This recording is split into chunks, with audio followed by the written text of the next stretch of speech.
Hare Krishna, Hare Krishna, Krishna Krishna, Hare Hare, Hare Rama, Hare Rama, Rama Rama, Hare Hare, Hare Krishna, Hare Krishna, Krishna Krishna Krishna, Krishna Hare Hare Hare, Hare Hare Rama, Hare Rama, Rama Rama Hare Hare Hare Hare Krishna, Hare Krishna Krishna Krishna Hare ഹരേ Hare Krishna. Hare class തുടങ്ങാം കേട്ടോ. Okay. Rama, Hare Rama, Rama Rama, Hare Hare, Hare Hare Krishna, Krishna, Hare Hare Krishna, Krishna, Krishna Hare Hare, ഹരേ Hare Krishna. Hare Hare Rama, Hare Rama, Rama, Rama Hare Hare, Hare Krishna, Hare ഓം Krishna, അജ്ഞാനതിമിരാന്തസ്യ Hare ജ്ഞാനാഞ്ജനശലാകയാ ചക്ഷുരുന്മീലിതം യേന തസ്മൈ ശ്രീഗുരവേ നമഃ. ശ്രീചൈതന്യമനോഭീഷ്ടം സ്ഥാപിതം മേന ഭൂതലേ സ്വയം രൂപ കഥാ മഹ്യം ദദാന്തി സ്വപദാന്തികം വന്ദേഹം ശ്രീഗുരോ ശ്രീയുതപദകമലം ശ്രീഗുരും വൈഷ്ണവാം ച ശ്രീരൂപം സാഗ്രജാതം സാഗണരഘുനാഥാന്വിതം തം സജീവം സാദ്വൈതം സാവധൂതം പരിജനസഹിതം ശ്രീകൃഷ്ണ ചൈതന്യദേവം ശ്രീരാധാകൃഷ്ണപാദാൻ സഗണലളിതാ ശ്രീവിശാഖാനിതംശ്ച. ഹേ കൃഷ്ണ കരുണാ സിന്ധോ ദീനബന്ധോ ജഗത്പദേ ഗോപേശ ഗോപികാ കാന്ത രാധാ കാന്ത നമോസ്തുതേ. തപ്തകാഞ്ചന ഗൗരാംഗീ രാധേ വൃന്ദാവനേശ്വരി വൃഷഭാനുസുതേ ദേവി പ്രണമാമി ഹരിപ്രിയേ. വാഞ്ചാകൽപതരൂപ്യശ്ച കൃപാ സിന്ധുഭ്യേവ ച പതിതാനാം പാവനേഭ്യോ വൈഷ്ണവേഭ്യോ നമോ നമഃ. നമോ വിഷ്ണുപാദായ കൃഷ്ണപ്രേഷ്ഠായ ഭൂതലേ ശ്രീമതേ ജയപതാകസ്വാമിൻ ഇതി നാമിനി നമാചാര്യപാദായ നിതായ കൃപപ്രദായിനി ഗൗരഗദാദാമദായ നഗരഗ്രാമധാരിണി നമോ വിഷ്ണുപാദായ കൃഷ്ണപ്രേഷ്ഠായ ഭൂതലേ ശ്രീമതേ ഭക്തിവേദാന്തസ്വാമിൻ ഇതി നാമിനി നമസ്തേ സാരസ്വതേ ദേവേ ഗൗരവാണി പ്രചാരിണി നിർവിശേഷ ശൂന്യവാദി പാശ്ചാത്യദേശധാരിണി. ജയോ ശ്രീകൃഷ്ണ ചൈതന്യ പ്രഭോ നിത്യാനന്ദ ശ്രീ അദ്വൈത ഗദാധര ശ്രീവാസാദി ഗൗരഭക്തവൃന്ദ. ഹരേ കൃഷ്ണ കൃഷ്ണ കൃഷ്ണ ഹരേ ഹരേ, ഹരേ രാമ രാമ രാമ ഹരേ ഹരേ. ഹരേ കൃഷ്ണ. ശ്രീ ശ്രീ രാധാകൃഷ്ണന്റെ കീഴിലുള്ള ഭഗവത്ഗീത പഠനത്തിലേക്ക് എല്ലാവർക്കും സ്വാഗതം. അപ്പൊ നമ്മൾ ഇന്ന് ഭക്തിയോഗം തുടങ്ങാൻ പോവാണ്. ഇതുവരെ 1 തൊട്ട് 6 വരെയുള്ള അധ്യായം ഏത് യോഗമായിരുന്നു എന്നാണ് പറഞ്ഞത്? കർമ്മയോഗം. കർമ്മയോഗം അല്ലേ? ഇനി നമ്മൾ പഠിക്കാൻ പോകുന്നത് ഭക്തിയോഗമാണ്. അപ്പൊ ഭക്തിയോഗമാണ് ഏറ്റവും കൂടുതൽ ഇമ്പോർട്ടന്റ് എന്നാണ് പറയുന്നത്. അപ്പൊ അതുകൊണ്ട് തന്നെയാണ് ഈ ഭക്തിയോഗത്തിന് നടുവിൽ വെച്ചിട്ടുള്ളത് അത്രേ. അപ്പോൾ ആദ്യത്തെ 6 ചാപ്റ്റർ എന്ന് പറയുന്നത് കർമ്മയോഗമാണ്. അവസാനത്തെ 6 ചാപ്റ്റർ എന്ന് പറയുന്നത് എന്ത് യോഗമാണ്? ജ്ഞാനയോഗമാണ്. അപ്പൊ ഭക്തിയോഗം ഏറ്റവും ഇമ്പോർട്ടന്റ് ആയതുകൊണ്ട് നമ്മളിപ്പോ പ്രഷ്യസ് ആയിട്ടുള്ള എന്ത് സാധനങ്ങളാണെങ്കിലും അല്ലെ, നമ്മുടെ ജോലിസൊക്കെ ആണെങ്കിൽ എന്താ എങ്ങനെ ചെയ്യുക? ഒരു നല്ലൊരു ബോക്സിലൊക്കെ അടച്ച് ആർക്കും ലഭിക്കാത്ത രീതിയിൽ നമ്മൾ പ്രൊട്ടക്ട് ചെയ്യും അല്ലെ. അപ്പൊ അതുപോലെ ഈ ഭക്തിയോഗത്തിന് 2 ചട്ടകൾ, അതായത് ഒരു പുസ്തകത്തിന്റെ ഉള്ളിലത്തെ ഏറ്റവും പ്രഷ്യസ് ആയിട്ടുള്ള ഭാഗം എന്ന് പറയുന്നത് ഭക്തിയോഗം. അതിന്റെ നമ്മൾ ചട്ട എന്നല്ലേ പറയാ, പുറത്ത് ആ ഒരു കവർ വരുന്നതിന്. അതുപോലെയാണ് ഈ കർമ്മയോഗവും ജ്ഞാനയോഗവും ആക്ട് ചെയ്യണത് എന്നാണ് പറയുന്നത്.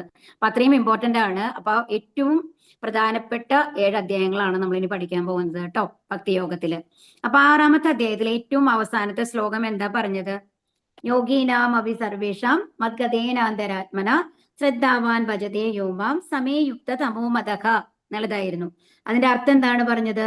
പൂർണ്ണ വിശ്വാസത്തോടെ എപ്പോഴും എന്നിൽ തന്നെ നിലകൊള്ളുകയും എന്നെ തന്നെ ധ്യാനിച്ചുകൊണ്ട് പ്രേമപൂർവം എന്റെ ദിവ്യ സേവനത്തിൽ ഇരിക്കുകയും ചെയ്യുന്നവനാണ് എല്ലാ യോഗികളിലും വെച്ച് അത്യുത്തമ യോഗിയും എന്നോട് ദൃഢതമമായി യോഗത്തിൽ ബന്ധപ്പെട്ടിരിക്കുന്നവനും എന്നാണ് പറഞ്ഞത്. ഇതാണ് എന്റെ അഭിപ്രായം എന്ന് ഭഗവാൻ പറഞ്ഞത്. അപ്പൊ എന്താണ് ചെയ്യാൻ പറഞ്ഞിട്ടുള്ളത്? പൂർണ്ണ വിശ്വാസം ഉണ്ടാവണം. ഭഗവാൻ എന്ത് നമ്മൾക്ക് ചെയ്തു തരികയാണെങ്കിലും അത് നല്ലതിനാണ്. അപ്പൊ എല്ലാ കാര്യങ്ങളും ആരോടാണ് വിശ്വാസം വേണ്ടത്? നമ്മുടെ ചുറ്റുമുള്ള ആൾക്കാരെക്കാളും കൂടുതൽ നമ്മൾ ഭഗവാനെയാണ് വിശ്വസിക്കേണ്ടത്. കാരണം നമ്മളുടെ ഫേറ്റ് മാറ്റാൻ, നമ്മുടെ വിധി മാറ്റാൻ കഴിവുള്ള ഒരേ ഒരാൾ എന്ന് പറയുന്നത് ആരാണ്? അത് ഭഗവാനാണ്. നമ്മുടെ കർമ്മങ്ങളെ എടുത്തു മാറ്റാനായിട്ട്, നമ്മുടെ ദുഷ്കർമ്മങ്ങളെ എടുത്തു മാറ്റാനായിട്ട് ആർക്ക് മാത്രമേ കഴിയുള്ളൂ? ഭഗവാന് മാത്രമേ കഴിയുള്ളൂ. അപ്പൊ അതിന് അധികാരവും എന്താണ് കഴിവും ഉള്ളത് ഭഗവാന് മാത്രമാണ്. ഇപ്പൊ നമ്മൾ മറ്റുള്ള ദേവതമാരെ പൂജിക്കുകയാണെങ്കിൽ കൂടി അത് ഭഗവാന്റെ സാക്ഷ്യം ഇല്ലാണ്ട് അവർക്കൊന്നും ചെയ്തു തരാൻ പറ്റില്ല എന്നുള്ളതാണ്. അപ്പൊ പൂർണ്ണമായിട്ടുള്ള വിശ്വാസം ഉണ്ടാവണം. പിന്നെന്ത് വേണം? പ്രേമപൂർവ്വം ഭഗവാന്റെ സേവനങ്ങളിൽ ഏർപ്പെടുന്ന ആൾക്കാർക്ക് തീർച്ചയായിട്ടും അവരാണ് ഏറ്റവും വലിയ യോഗി, ശുദ്ധ ഭക്തൻ എന്നുള്ളതാണ് കഴിഞ്ഞ അധ്യായത്തിൽ നമ്മൾ പറഞ്ഞത് അല്ലെ. അപ്പൊ ഭഗവാനെ പ്രേമപൂർവ്വം നമ്മൾ സ്നേഹിക്കണം എന്നുണ്ടെങ്കിൽ, ഇപ്പൊ ഒരാളോട് സ്നേഹം എപ്പോഴാ വരിക? പറയൂ, ആർക്കെങ്കിലും പറയാൻ പറ്റുമോ? ജനറൽ ആയിട്ടുള്ള ഒരു ക്വസ്റ്റ്യൻ ആണ്. ഒരാൾക്ക് സ്നേഹം എപ്പോഴാ വരിക? ഹരേ കൃഷ്ണ. നമുക്ക് ഒരാളോട് സ്നേഹം എപ്പോഴാണ് തോന്നുക? അയാളോട് ഇഷ്ടം കൂടുതൽ ആ ഇഷ്ടം തോന്നണം. നമ്മൾ എന്തിനോട്, ഏത് കാര്യത്തിനോടാണെങ്കിലും നമുക്കൊരു ഇഷ്ടം തോന്നുമ്പോഴാണ് അവർ നമ്മുടെ അടുത്ത് വേണം തോന്നും, അവരോട് സംസാരിക്കണം തോന്നും, അങ്ങനെയൊക്കെ തോന്നുന്നത് അല്ലേ? ഇപ്പൊ നമ്മൾ ഒരു ചിലവര് ഈ നായക്കുട്ടികളൊക്കെ വളർത്തില്ലേ, കണ്ടിട്ടില്ലേ? ഈ പെറ്റായിട്ട് വളർത്തും അല്ലെ കുറെ കാര്യങ്ങൾ. അവരോടൊക്കെ എങ്ങനെ സ്നേഹം വരുന്നത്? അത് നമ്മുടെ വീട്ടിലേക്ക് വരുമ്പോഴേക്കും അത് നമ്മുടെ അടുത്ത് ഓടി വരും, നമ്മളോട് സ്നേഹം പ്രകടിപ്പിക്കും. അങ്ങനെയൊക്കെ ചെയ്യുമ്പോഴാണ് നമ്മളോട് ഇഷ്ടം തോന്നുന്നത് അല്ലേ?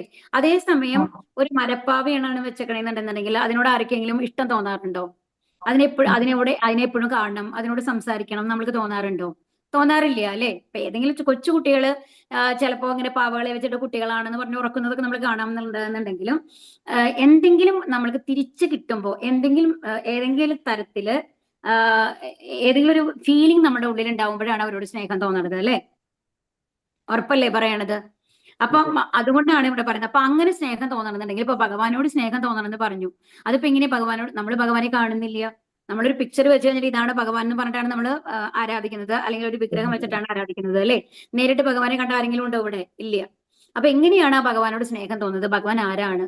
അപ്പൊ ഭഗവാൻ ആരാണ് നമ്മൾക്ക് അറിയണം അല്ലെ? അതാണ് ഈ ഭക്തിയോഗത്തിലെ ആദ്യത്തെ അധ്യായം നമ്മളെ പഠിപ്പിക്കുന്നത്. അപ്പൊ ഭഗവാൻ ആരാണ്, ഭഗവാന്റെ ശക്തികൾ എന്തൊക്കെയാണ് എന്നുള്ളതാണ് നമ്മൾ ഈ 7ാമത്തെ അധ്യായത്തിൽ പഠിക്കുന്നത്. അതാണ് വിജ്ഞാന യോഗം എന്ന് പറയുന്നത്. അറിവ് എന്ന് പറയുന്നത് ഭഗവാനിൽ നിന്നാണ് നമ്മളെല്ലാം വന്നതെന്നുള്ള അറിവൊക്കെ നമ്മൾ പഠിച്ചു അല്ലെ? വിജ്ഞാനം എന്ന് പറയുന്നത് എങ്ങനെയാണ് ആ അറിവിനെ അറിയുന്നത്, അതായത് പ്രാക്ടിക്കലായിട്ട് എങ്ങനെയാണ് അറിയേണ്ടത്. ഇപ്പൊ നമ്മള് ഒരു വെള്ളം എന്ന് പറയുമ്പോൾ നമ്മൾ ഹൈഡ്രജനും ഓക്സിജനും കൂടി ചേർന്നിട്ട് വെള്ളം ഉണ്ടാവുന്നു, നമ്മൾ പഠിക്കുകയാണ്, സയൻസിൽ പഠിച്ച ആൾക്കാർക്ക് ഒരുമാതിരി അറിയണ്ടാവും അല്ലെ?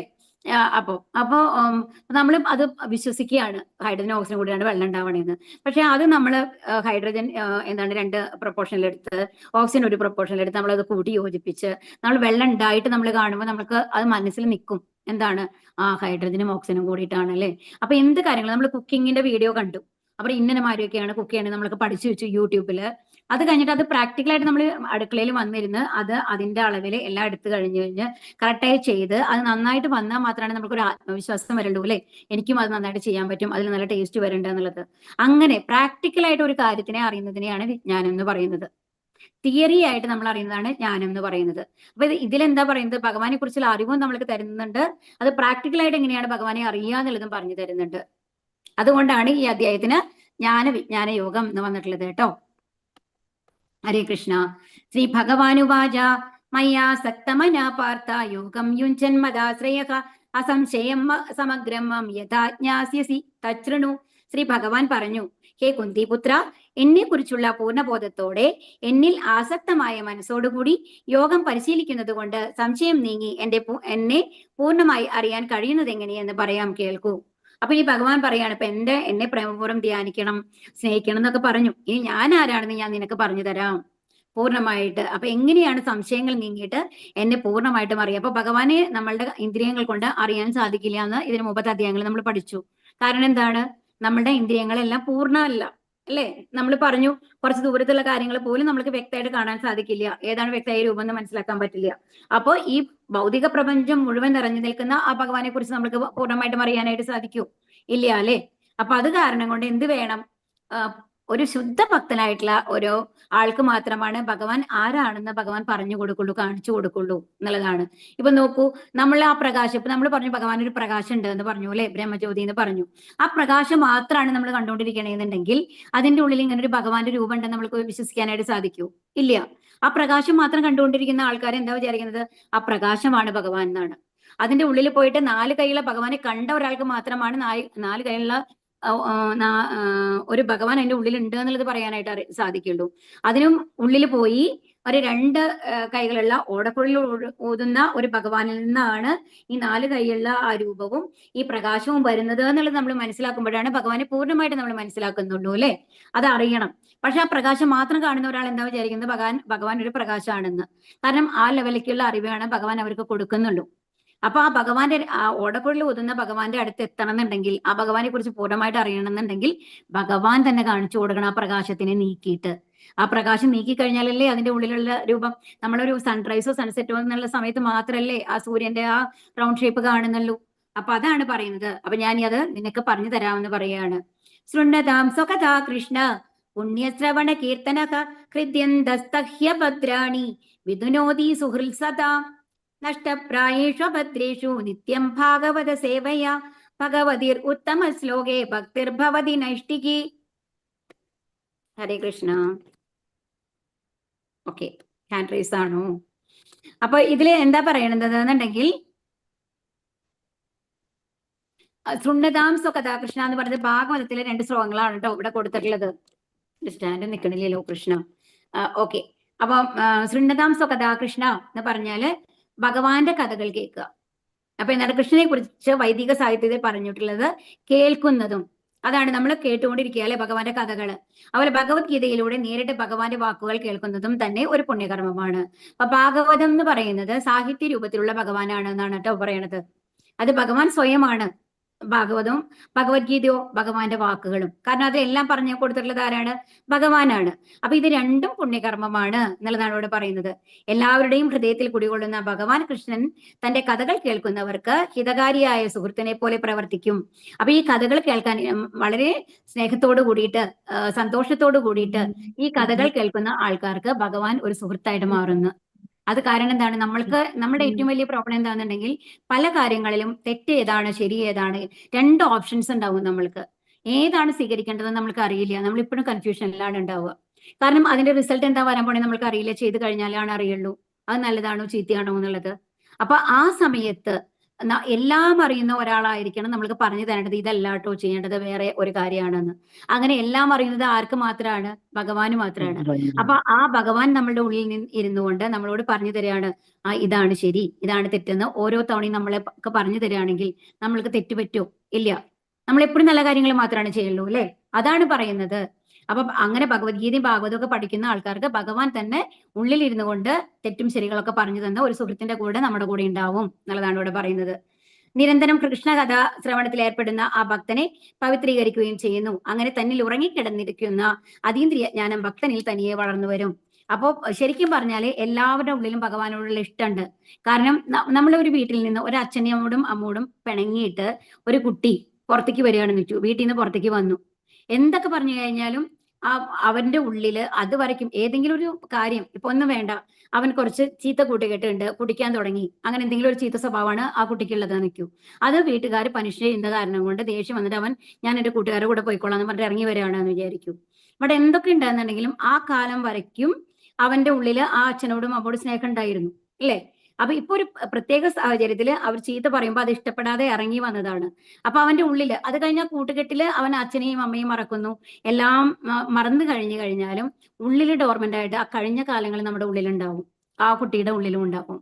അത് വേറൊരാള് പിന്നെ ഏതെങ്കിലും സന്ദർഭത്തില് എല്ലാ കൂട്ടുകാർ കയ്യിലെ പൈസയൊക്കെ കഴിയുമ്പോൾ എല്ലാ കൂട്ടുകാരും വിട്ടുപോയി കഴിഞ്ഞ് ആരും ഇല്ലാത്ത ഒരവസ്ഥയിലൊക്കെ എത്തിയ ഒരു സമയത്ത് പോലും ഒരു പക്ഷെ ആ കുട്ടിയെ ഓർക്കുന്നുണ്ടാവില്ല. പക്ഷെ വേറൊരാള് പറഞ്ഞതാണ്, എന്തിനാ നീ ഇങ്ങനെ ഈ തെരുവിലൊക്കെ കിടന്ന് കഷ്ടപ്പെടുന്നത്? നിന്റെ അച്ഛനമ്മ എത്ര ലെവലിരിക്കുന്നതാ, നിനക്ക് വീട്ടിലേക്ക് തിരിച്ചു പോയിക്കൂടെ, നിനക്ക് അച്ഛനും അമ്മയും ഇല്ലേ എന്നുള്ളത് ഒരാൾ പറഞ്ഞു തരാണ്.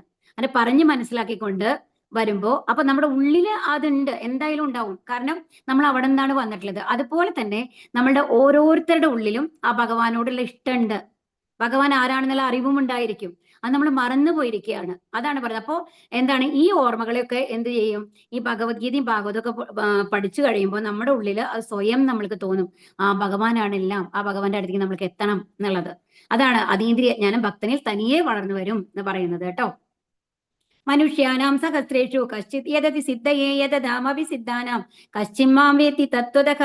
ആയിരക്കണക്കിന് ആളുകളിൽ ചിലപ്പോൾ ഒരാൾ പൂർണ്ണത നേടാൻ ഉദ്യമിച്ചേക്കാം. അങ്ങനെ പൂർണ്ണത നേടിയവരിലും ഒന്നിലേറെ പേർ എന്നെ കുറിച്ച് അറിയുന്നില്ല എന്നുള്ളതാണ്. അപ്പൊ ഇവിടെ എന്താ പറയണെന്നുണ്ടെങ്കിൽ ഒരുപാട് ആൾക്കാര് ഭഗവാനെ കുറിച്ച് അറിയാൻ ശ്രമിക്കുന്നുണ്ടായിരിക്കും. ഓക്കെ, അപ്പൊ നമ്മൾ നിറയെ പേര് ഭഗവാനെ കുറിച്ച് അറിയാൻ ശ്രമിക്കുന്ന ആളുകളിൽ പൂർണ്ണത എത്തുന്നത് എത്ര പേരാന്ന് പറയുന്നത്? അതിൽ ഒരാൾക്ക് പൂർണ്ണത എത്തണം, അതായത് ഭഗവാനെ കുറിച്ച് പൂർണ്ണമായും അറിയണം എന്നുള്ളത് ആ ഒരു ആഗ്രഹം വന്നേക്കാം. ഇപ്പൊ നമ്മൾക്ക് അറിയാം, ഇപ്പൊ നമ്മൾ ഓരോരുത്തരും നമ്മളോട് ചോദിക്കും, എപ്പോഴാണ് നമ്മൾക്ക് ഭഗവാനോടുള്ള ഒരു ആകർഷണം വരുന്നത്? നമ്മൾക്ക് നാളെ എന്താണ് സംഭവിക്കുന്നത്, ഞാൻ എങ്ങനെ പഠിക്കണം, എങ്ങനെ ജോലി വാങ്ങണം എന്നുള്ള ഇതിൽ മുഴുകിയിരിക്കുമ്പോഴല്ല. നമ്മൾക്ക് എന്തിനാണ് ഞാൻ ഇവിടെ ഭൗതിക ലോകത്തിലുള്ളത്, എന്താണ് ഇവിടെയുള്ള ഓരോരുത്തരും പല തരത്തിലിരിക്കുന്നത്, എന്താണ് ഈ ജീവിതത്തിന്റെ യഥാർത്ഥ ലക്ഷ്യം, ആരാണ് നമ്മളെ സൃഷ്ടിച്ചത്, ഈ മരണത്തിന് ശേഷം എന്താണ് സംഭവിക്കുന്നത്, ഇങ്ങനത്തെ ചോദ്യം നമ്മൾ സ്വയം ചോദിക്കാൻ തുടങ്ങുകയാണ്. ഞാൻ ആരാണ് എന്നുള്ള ഒരു ചോദ്യം നമ്മുടെ ഉള്ളിൽ വരുമ്പോൾ അതിനാണ് അതതോ ബ്രഹ്മ ജിജ്ഞാസ എന്ന് പറയുന്നത്. അപ്പൊ ആ ഒരു ചോദ്യം നമ്മളോട് ചോദിക്കുമ്പോഴാണ് നമ്മൾ ശരിക്കും ഭഗവാനെ കുറിച്ച് അറിയാൻ ശ്രമിക്കുന്നത്. നമ്മൾക്ക് മേലെ എന്തോ ഒന്നുണ്ട്. കാരണം എല്ലാവരും മരിക്കുന്നുണ്ട്, കുറെ പേര് ജനിക്കുന്നുണ്ട്. എല്ലാവരും ജനിക്കുന്നുണ്ടോ എന്ന് നമ്മൾക്ക് അറിയുന്നുണ്ടാവില്ല. പക്ഷേ കുറെ പേര് ജനിക്കുന്നുണ്ട്, ജനിച്ച ആൾക്കാർക്ക് മരിക്കുന്നുണ്ട്. അപ്പൊ എന്തൊക്കെയോ നടക്കുന്നുണ്ട്. ആരാണ് ഇതിനെയൊക്കെ കൺട്രോൾ ചെയ്യുന്നത്? അതുപോലെ നമ്മൾ ഭൂമിയെ കാണുന്നുണ്ട്, സൂര്യനെ കാണുന്നുണ്ട്, ചന്ദ്രനെ കാണുന്നുണ്ട്. ഇതെല്ലാം അതിന്റെ പദങ്ങളിൽ എങ്ങനെ നിൽക്കുന്നു? ഇത്രയും വെയിറ്റ് ഉള്ളത്, നമ്മളൊരു ബോൾ മേലേക്ക് ഇട്ട് കഴിഞ്ഞാൽ അതിനെ ബോൾ താഴത്തേക്ക് വീഴും അല്ലെ, കുറച്ച് വെയിറ്റ് ഉണ്ടെങ്കിൽ. അല്ല വെയിറ്റ് കുറഞ്ഞ സാധനമാണെങ്കിൽ ഈ എന്താണ് പറയുക, അപ്പൂപ്പന്താടി മാരത്തെ സാധനങ്ങളാണ് ഇങ്ങനെ പറന്നുകൊണ്ട് നടക്കില്ല, വെയിറ്റ് അത്രയും കുറവാണെന്നുണ്ടെങ്കിൽ. അപ്പൊ ഇത്രയും ഭാരമുള്ള ഒരു ഭൂമി എങ്ങനെയാണ് എയറിൽ നിൽക്കുന്നത്, വായുവിൽ നിൽക്കുന്നത്? ആരെങ്കിലും അതിനെ പിടിച്ചു നിർത്തണം അല്ലെ, അല്ലെങ്കിൽ താഴെ വീഴുന്നിട്ടുണ്ടാവും. അപ്പൊ ആരാണ് അതിനെ പിടിച്ചു നിർത്തുന്നത്? അപ്പൊ ഇങ്ങനത്തെയൊക്കെ ചോദ്യങ്ങൾ നമ്മൾ ചോദിക്കുമ്പോഴാണ് നമ്മൾ ഭഗവാനെ കുറിച്ച് അറിയാൻ ശ്രമിക്കുക. അപ്പൊ അങ്ങനെയുള്ള ഒരാളുകളിൽ ഒരാൾ പൂർണ്ണത നേടാൻ ആരാണ് ഭഗവാൻ എന്ന് അറിയാൻ ശ്രമിക്കും. അങ്ങനെ പൂർണ്ണത നേടിയവരിലും ഒന്നിലേറെ പേർ എന്നെ തികച്ചും അറിയുന്നില്ല. പക്ഷെ ഭഗവാൻ എന്താ പറയുന്നത്? അതിലും ഇപ്പൊ ആയിരക്കണക്കിന് ആൾക്കാരോ ലക്ഷക്കണക്കിന് ആൾക്കാരോ വരുന്നതിൽ ഏതെങ്കിലും ഒരാൾ മാത്രമാണ് യഥാർത്ഥത്തിൽ എന്നെ അറിയുന്നത്, ആ പരിശ്രമം നടത്തി വിജയം നേടുന്നത് എന്നുള്ളതാണ് ഇവിടെ പറയുന്നത് കേട്ടോ.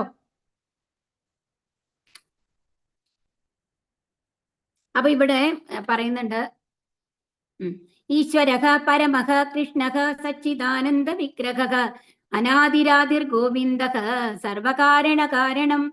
ഇത് ബ്രഹ്മസംഹിതയിൽ വരുന്നതാണ്, ആദ്യത്തെ ശ്ലോകമായിട്ട് വരും കേട്ടോ. അപ്പൊ ഇതിൽ എന്താ പറയുന്നത്? കൃഷ്ണനാണ് പരംപുരുഷനായ ഭഗവാൻ, സർവ്വകാരണങ്ങൾക്കും കാരണഭൂതനും ആദിപുമാനായ ഗോവിന്ദനും അദ്ദേഹം തന്നെ.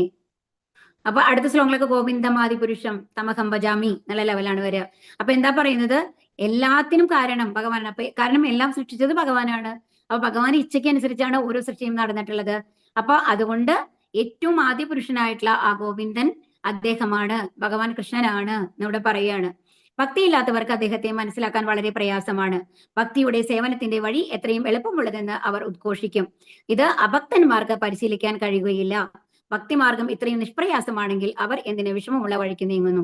അപ്പൊ നമ്മൾക്ക് തോന്നും, ഓക്കെ, നമ്മളോട് എന്താ പറയുന്നത്? ഹരേ കൃഷ്ണ മാത്രം ജപിക്കണം അല്ലെ, ഭഗവാൻ ഒരു പത്രം പുഷ്പം ഫലം എന്തെങ്കിലും ഭഗവാന് വേണ്ടി നേദിക്കണം, ഇതൊക്കെയാണ് നമ്മളോട് പറയുന്നുള്ളൂ. ഇതൊക്കെ വളരെ ഈസി ആയിട്ടുള്ള കാര്യങ്ങളാണ്. എന്നിട്ടും എന്തുകൊണ്ടാണ് എല്ലാവരും സക്സസ് ആവാത്തത്? എന്തായിരിക്കും കാരണം? അപ്പൊ ശുദ്ധഭക്തി ഒരാൾക്ക് കിട്ടണമെന്നുണ്ടെങ്കിൽ അത്രയും പ്രയത്നം ചെയ്യണം. കാരണം എല്ലാ ആഗ്രഹങ്ങളും മനസ്സിൽ നിന്ന് നീങ്ങണം, വിരക്തി വരണം. അങ്ങനത്തെ ഒരു അവസ്ഥ എത്തുന്നത് വളരെ കുറവ് പേർക്കേ ഉള്ളൂ. കാരണം എന്താണ്? അത് കിട്ടണമെന്നുണ്ടെങ്കിൽ ഭഗവാന്റെ പ്രീതി സമ്പാദിക്കണം. ഓക്കെ, ആൻഡ് അത് ഭഗവാന്റെ പ്രീതി സമ്പാദിച്ചാൽ എന്താ ഉണ്ടാവണത്? ഒരു ശുദ്ധഭക്തനായി കഴിഞ്ഞാൽ എന്താ ഭഗവാൻ പറഞ്ഞത്? അവരുടെ മനസ്സിൽ ഞാനുണ്ട്, എന്റെ മനസ്സിൽ അവരുണ്ട്. അപ്പൊ ഭഗവാൻ അവരുടെ ഇച്ഛയ്ക്ക് അനുസരിച്ച് ഒരു സ്ലേവുമാരി, അടിമമാരി പ്രവർത്തിക്കും എന്നുള്ളതാണ്. അപ്പൊ അവര് മുതലാളിയും അതായത് ഭഗവാൻ സേവകനായി മാറുകയാണ് അവർ, ഒരു ശുദ്ധ ഭക്തന്റെ. ഇപ്പൊ നോക്കൂ, അർജുനന്റെ ഒരു തേരാളിയായിട്ട് വന്നു അല്ലെ.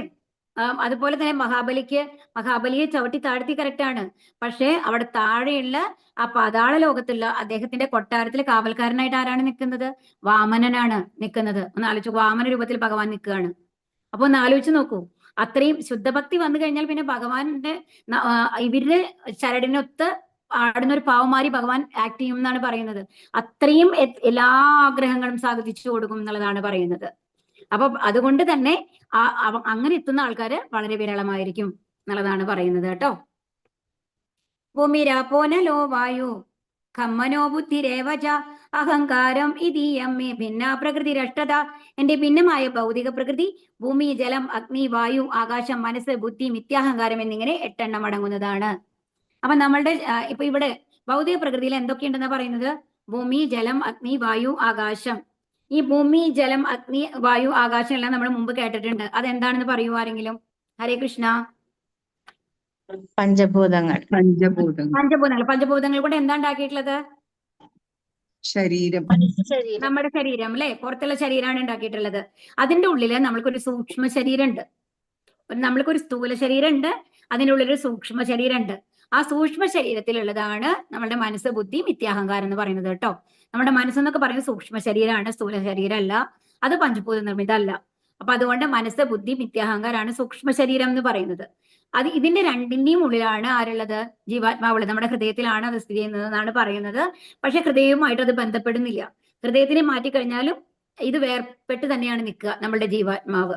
അതുകൊണ്ടാണ് ഒരു ഹാർട്ട് ട്രാൻസ്പ്ലാന്റേഷൻ കഴിഞ്ഞു കഴിഞ്ഞാലും അവരുടെ മനസ്സ് അവരുടെ കയ്യിൽ തന്നെയാണ് ഉണ്ടാവുക, അവരുടെ ആ ജീവാത്മാവ് അവരുടെ കയ്യിൽ തന്നെയാണ് ഉണ്ടാവുക, മറ്റൊരാളുടെ അടുത്തേക്ക് പോകുന്നില്ല എന്നുള്ളത് മനസ്സിലാക്കണം. അപ്പോ ആകാശം, മനസ്സ്, അപ്പൊ ഇങ്ങനെ 8 കാര്യങ്ങളാണ്. അപ്പോൾ നമ്മുടെ സ്ഥൂല ശരീരവും സൂക്ഷ്മ ശരീരവും കൂടി ചേർന്നിട്ടുള്ളതാണ് ഇവിടെ പറയുന്നത് ഏത് ഭൗതിക പ്രകൃതി എന്ന് പറയുന്നത്. മനസ്സിലാവുന്നുണ്ടോ? ഹരേ കൃഷ്ണ. ആരുടെയും ശബ്ദമില്ലല്ലോ. അപ്പൊ നമ്മുടെ സ്ഥൂല ശരീരവും സൂക്ഷ്മ ശരീരവും കൂടി ചേർന്നതാണിത്. അതായത് ഭൂമി, ജലം, വായു, അഗ്നി, ആകാശം. അതുപോലെ തന്നെ നമ്മുടെ സൂക്ഷ്മ ശരീരം എന്ന് പറയുന്നത് എന്താണ്? മനസ്സ്, ബുദ്ധി, അഹങ്കാരം. ഇതാണ് പഞ്ചഭൂതങ്ങളും മനസ്സും ബുദ്ധിയും അഹങ്കാരവും കൂടി ചേർന്നതാണ് ഈ പ്രകൃതി എന്ന് പറയുന്നത്. ഓക്കെ, ഭൗതിക പ്രകൃതി എന്ന് പറയുന്നത്. നമ്മൾ 5 ഇത് ഭഗവത്ഗീതയിലെ 5 വിഷയങ്ങൾ പറഞ്ഞിരുന്നു. ആർക്കെങ്കിലും ഓർമ്മയുണ്ടോ? ഈശ്വര, ജീവ, പ്രകൃതി, കർമ്മം, കാലം. ഓക്കെ, ഈശ്വര, ജീവ എന്ന് പറയുന്നത് ജീവാത്മാവ്, പിന്നെ പ്രകൃതി, കാലം, കർമ്മം. അതിലെ പ്രകൃതി എന്ന് പറയുന്നതാണ് ഇപ്പോ ഈ 8 കാര്യങ്ങൾ നമ്മൾ പറഞ്ഞത്. ഓർത്തോളൂ കേട്ടോ. ഇനി അടുത്ത ശ്ലോകം. അപരേയം ഇതസ്തുന്യാം പ്രകൃതിം വിദ്ധി മേ പരാം ജീവഭൂത മഹാബാഹോ യേദം ധാര്യതേ ജഗത്. ഇവയ്ക്ക് പുറമേ ഹേ മഹാബാഹുവായ അർജുന, എനിക്ക് മറ്റൊരു ഉത്കൃഷ്ട ശക്തി കൂടിയുണ്ട്. ഈ താഴ്ന്ന തരം ഭൗതിക പ്രകൃതിയുടെ വിഭവങ്ങളെ ചൂഷണം ചെയ്യുന്ന ജീവഗണങ്ങളാണത്. അപ്പൊ ഇവിടെ എന്താ പറയുന്നത്?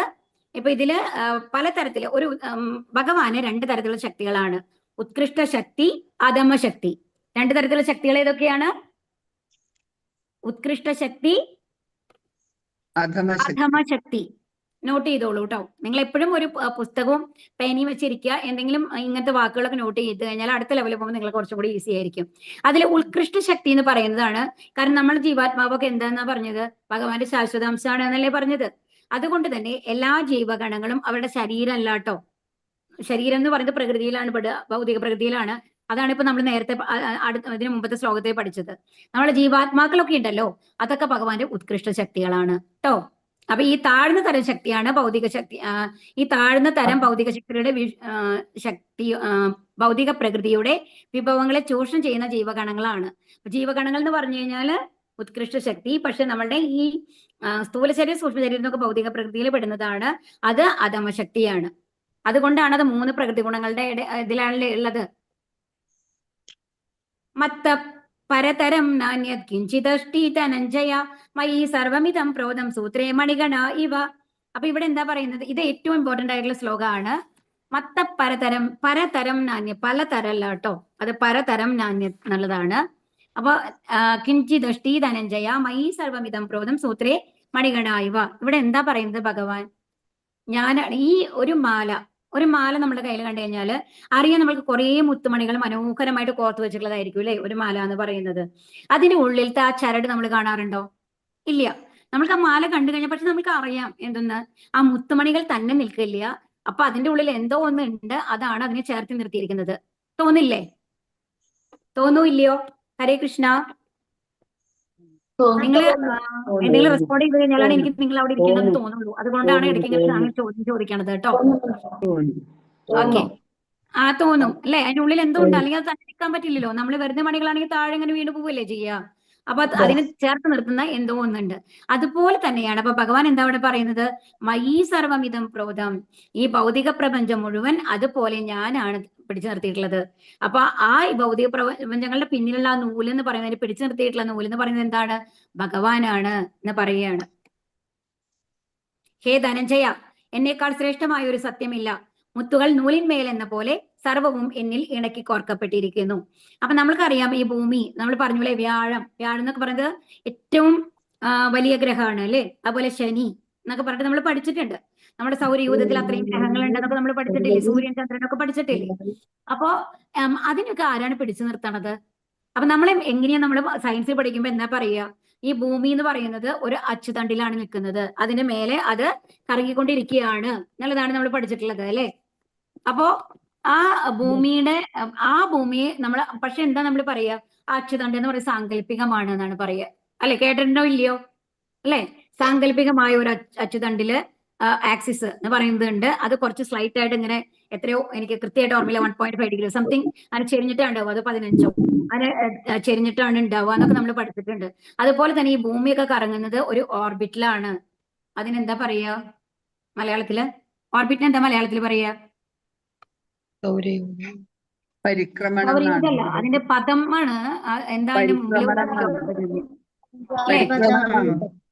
പരിക്രമണം, ആ പദം ഉണ്ടാവും അല്ലെ, അതിന്റെ ഓർബിറ്റ് എന്ന് പറയുന്നത്. അപ്പൊ അതെന്ന് പറയുന്നത് കാണാൻ പറ്റുമോ ആർക്കെങ്കിലും? കാണാൻ പറ്റുന്നില്ല. അപ്പൊ നമ്മൾ എന്താ പറയുന്നത്, അപ്പൊ എല്ലാം ഒരേ ഇതിലിങ്ങനെ എപ്പോഴും ഭൂമിയും സൂര്യനും ഒക്കെ അതിന്റെ ഓർബിറ്റിൽ കറക്റ്റ് ആയിട്ട് കറങ്ങിക്കൊണ്ടിരിക്കണ കാരണം നമ്മൾ സയൻസിൽ എന്താ എഴുതാന്നുണ്ടെങ്കിൽ സാങ്കല്പികമായിട്ടുള്ള ഒരു പാതയുണ്ട്, ആ പാതയിൽ കൂടി അത് ചുറ്റിക്കൊണ്ടിരിക്കുന്നു. അപ്പൊ ഇല്ലാത്ത അത് പാതയുണ്ടോ ഇല്ലയോ, നമ്മൾ അസംഷൻ എടുക്കുകയാണ് അങ്ങനെ ഒരു പാതയുണ്ട് എന്നുള്ളത്. പക്ഷെ യഥാർത്ഥത്തിൽ എന്താ പറയുന്നത്, ഭഗവാൻ പിടിച്ചു നിർത്തുകയാണ് ഓരോന്നിനെയും എന്നുള്ളതാണ്. അപ്പൊ ഒന്ന് ആലോചിച്ച് ഈ ഭൗതിക പ്രപഞ്ചത്തിലെ ഓരോ സാധനത്തിനെയും പിടിച്ചു നിർത്തിക്കൊണ്ട് അതേ ഡയറക്ഷനിൽ അതിന്റെ അതേ പാതയിൽ സഞ്ചരിപ്പിച്ചുകൊണ്ടിരിക്കുകയാണ് എത്ര കാലമായിട്ട്. നമ്മൾ ഉണ്ടാക്കുന്ന ഉപഗ്രഹങ്ങളൊക്കെ എത്ര നാളുണ്ടാവും? വല്ല ഗ്യാരണ്ടി ഉണ്ടാവും? ഒരു ഉപഗ്രഹത്തിന്റെ കാലാവധി കഴിയുമ്പോഴേക്കും അടുത്ത ഉപഗ്രഹം നമ്മൾ വിക്ഷേപിക്കണം. എന്നാലാണ് നമ്മൾക്ക് ഇതേമാതിരി മൊബൈൽ ഫോണൊക്കെ നമ്മൾ കണ്ടുകൊണ്ടിരിക്കാൻ പറ്റുള്ളൂ, അല്ലെ? എല്ലാ അതിന്റെ റേസ് ഒക്കെ വരുന്നത് അങ്ങനെയാണല്ലോ എന്ന് പറയുന്നത്. അപ്പൊ ഒരിക്കലും നമ്മൾ ഉണ്ടാക്കുന്ന ഏതും ശാശ്വതമല്ല. പക്ഷെ ഭഗവാന്റെ ഇത് എത്രയോ കാലങ്ങളായിട്ട് ഓരോ പ്രളയം വന്നു കഴിഞ്ഞിട്ട് അടുത്ത നമ്മുടെ സൃഷ്ടി നടക്കുമ്പോഴും ഇതെല്ലാം അതുപോലെ സഞ്ചരിച്ചുകൊണ്ടിരിക്കുന്നുണ്ട്, അതേപോലെ മൂവ് ആയിക്കൊണ്ടിരിക്കുന്നുണ്ട്. നമ്മൾക്ക് അറിയും കൂടി ഇല്ല. ഇപ്പൊ ഇതൊക്കെ നമ്മളുടെ ഭൂമി ഇങ്ങനെ സഞ്ചരിച്ചുകൊണ്ടിരിക്കുന്നുണ്ട്, നമ്മൾക്ക് എപ്പോഴെങ്കിലും ഒരു ഫീലിംഗ് കിട്ടിയിട്ടുണ്ടോ? ഇല്ല അല്ലെ? അപ്പൊ അത്രയും ശ്രേഷ്ഠമായിട്ടാണ് ഭഗവാൻ ഓരോ കാര്യങ്ങളും ചെയ്യുന്നത്. അപ്പൊ എല്ലാത്തിനെയും പിടിച്ചു നിർത്തിയിട്ടുള്ളത് ആരാണ്? ഭഗവാനാണ് എന്നാണ് പറയുന്നത്. രസോഹം അപ്സു കൗന്ദേയ പ്രഭാസ്മി ശശി സൂരയോഹോ പ്രണവ സർവവേദേഷു ശബ്ദഖേം പൗരുഷം നൃഷു. അപ്പൊ ഇനി ഇവിടെ എന്താ പറയുന്നത്? ഇനി ഓക്കെ, ഇപ്പൊ ഈ ഭൗതിക പ്രപഞ്ചത്തിനെ ഒക്കെ ഭഗവാനാണ് പിടിച്ചു നിർത്തിയിട്ടുള്ളത് എന്ന് പറഞ്ഞു അല്ലെ. അപ്പൊ ഇനി ഇവിടെ എന്താ പറയുന്നത്? രസോഹം അപ്സു കൗന്ദേയ. ഇനി എങ്ങനെയാണ് ഈ ഭൗതിക പ്രപഞ്ചത്തിൽ നമ്മൾ ഭഗവാനെ അറിയുന്നത്? അപ്പൊ നമ്മൾക്ക് ചരട് കാണാൻ പറ്റില്ല. അപ്പൊ മാലയുടെ മുത്തുമണികൾ മാത്രമേ കാണുന്നുള്ളൂ.